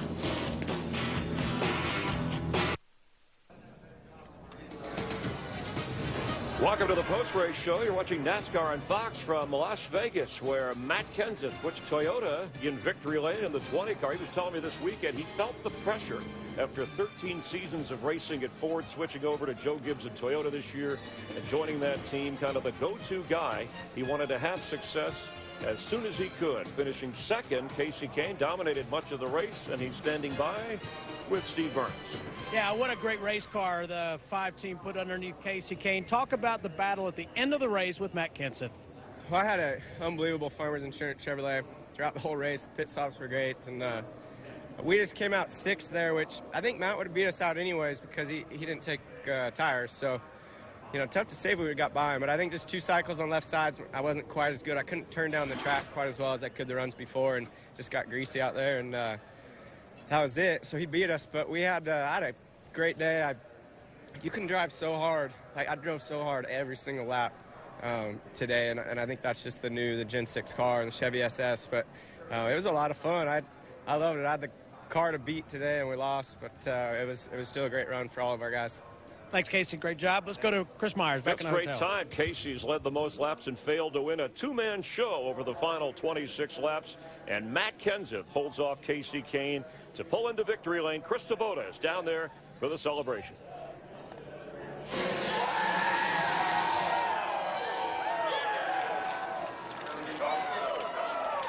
Well, it didn't come easy, but nothing in Vegas ever does. As Matt Kenseth climbs out of the race car, you had said at the start of the year you were perhaps more excited about this season than you'd ever been. You're not known to be an emotional guy, but we just saw emotion from you climbing out of that car. Well, this is this is awesome. First, I want to start by thanking the Lord for giving me this opportunity, and I just knew it. I just feel real good about this group. I really feel like this is just the beginning.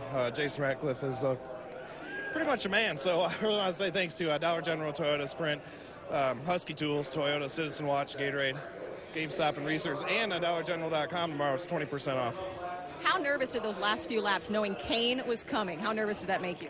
I was real nervous all day. He had the best car, and I told Jason about 12 ago. I apologized to him. I'm sorry, man, I'm gonna get beat. You know, I was getting too tight, and I was killing the right front, and I just had to make sure I stayed in front of him. And didn't have quite the fastest car there then, but we had it where it needed to be. It was just great pit stops, great pit strategy, and we're in the right place at the right time and took advantage of it today. Hey, one more thing. How's that for a birthday present? Happy birthday, Matt. Yeah, thanks. I was kind of bummed out about being 29, but you know, since we're standing here with a win, I'll take it. 29 never looked so good. Matt Yoakum. Kyle Busch won here in 2009. Now, you made the call from the cockpit to make all the different adjustments on that last stop. How much more did you need? Well, it helped us. I mean, it got the car tightened up, but it was too tight for the first 10 laps where I was really good in the run before. And then after that, I was still going loose, so we didn't really save the right rear tire any like we were trying to do. But all in all, great day. These guys worked really, really hard, and I got us boxed in with a pit road penalty early, but we clawed our way back up through there, and this M&M's Camry was fast enough to help me do that.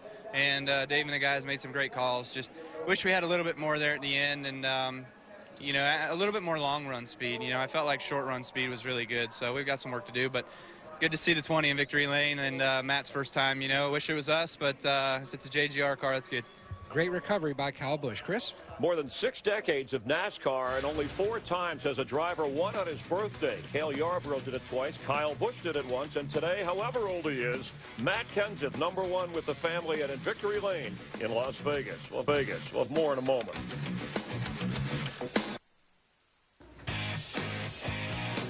The Kobalt Tools 400 in Las Vegas history as Matt Kenseth wins it. And the celebration continues. There's Joe Gibbs with Michael Waltrip, Chris Myers, the podium finish. Casey Kane, who dominated, finishing second. And Brad Keselowski, the only driver this year to finish in the top 5 in all 3 races. But, Michael, how about this battle for 7th with Junior and Truex? It's a crossover move by Truex. He tries to get to the bottom of Junior, and he almost gets there, but Junior edges him at the finish line. A couple of Juniors going at it there. And Truex Jr., Dale Earnhardt Jr. Jr. wound up 7th. Truex 8th as we check out the unofficial results. And worth mentioning, as you see Kenseth the winner, the guys like Casey Kane, Kyle Busch, Truex Jr., Kevin Harvick, who all were outside the top 30 coming into this race, had good finishes today as we head to Bristol in the 4th race of the year. Yeah, we talked about Carl Edwards leaving Daytona in a hole. He dug out of it at Phoenix by winning. These guys now have themselves in a better position going forward. Greg Biffle, some trouble in the pits at 17th. You saw Denny Hamlin at 15. I'm sure he's satisfied with the car and his performance today. A great run for our rookie, Ricky Stenhouse Jr. We saw him bouncing off the wall, but he never gave up, kept after it, and got a solid top 20. And just under the speed record for this track at 146 miles per hour. The cautions later in the race slowed people down. Danica Patrick, a rough start from the back of the field. And you see the drivers rounding out the field. Let's check in down trackside with Matt Yoakum. It looked almost like Brad Keselowski was running for office when he got out of his race car. He walked up to Casey Kane, patted him on the back for a great run, walked back to Kyle Busch. But what's most impressive, the recovery by you and this team? Yeah, you know, we got behind there on one of them pit stops and just kept working. And I felt like if I could just get the 20 off of pit road, I would have had something for him. But you know, starting on the inside, he kept spinning his tire on the restart, and I'd have to slow down so I wouldn't beat him to the line by a bunch and get in trouble. So when he would do that, it would just check everybody up, and it would all gang up on me, and I couldn't do anything without wrecking everybody. So just one of them deals. The last thing I would do is jump to restart and get put in the back, and I think we all know how that works. So gave it a good effort with the Miller Lite Ford, a lot better than what we were in practice, and everybody on my team, everybody at Penske Racing, they keep working on these cars, and we don't seem to have a lot of speed in practice or qualifying, but when it comes to the race, these guys are the best. Started today first, ends third, continues that impressive start to his season. Thanks, Matt. And Brad Keselowski in defense of his title after 3. No victories yet, but he's showing you his switch from Dodge to Ford. He can hang right in there with old 5-time. Well, he couldn't have set up any better. That car was terrible yesterday. They tuned on it overnight and put him in a position to win the race. Eric Almirola gets a little attention just ahead of Michael Waltrip Racing and Clint Boyer in the points as we head to Bristol, Tennessee, rounding out the top 20. There's rookie Ricky Stenhouse Jr. hanging in there. Casey Kane wanted to improve his position. So did Tony Stewart and Kyle Busch as well. Matt Kenseth, a big football fan, big Packer fan from Wisconsin, but with Joe Gibbs, good coaching, good race team, good victory for the 20 car. We'll have more from Vegas in a moment.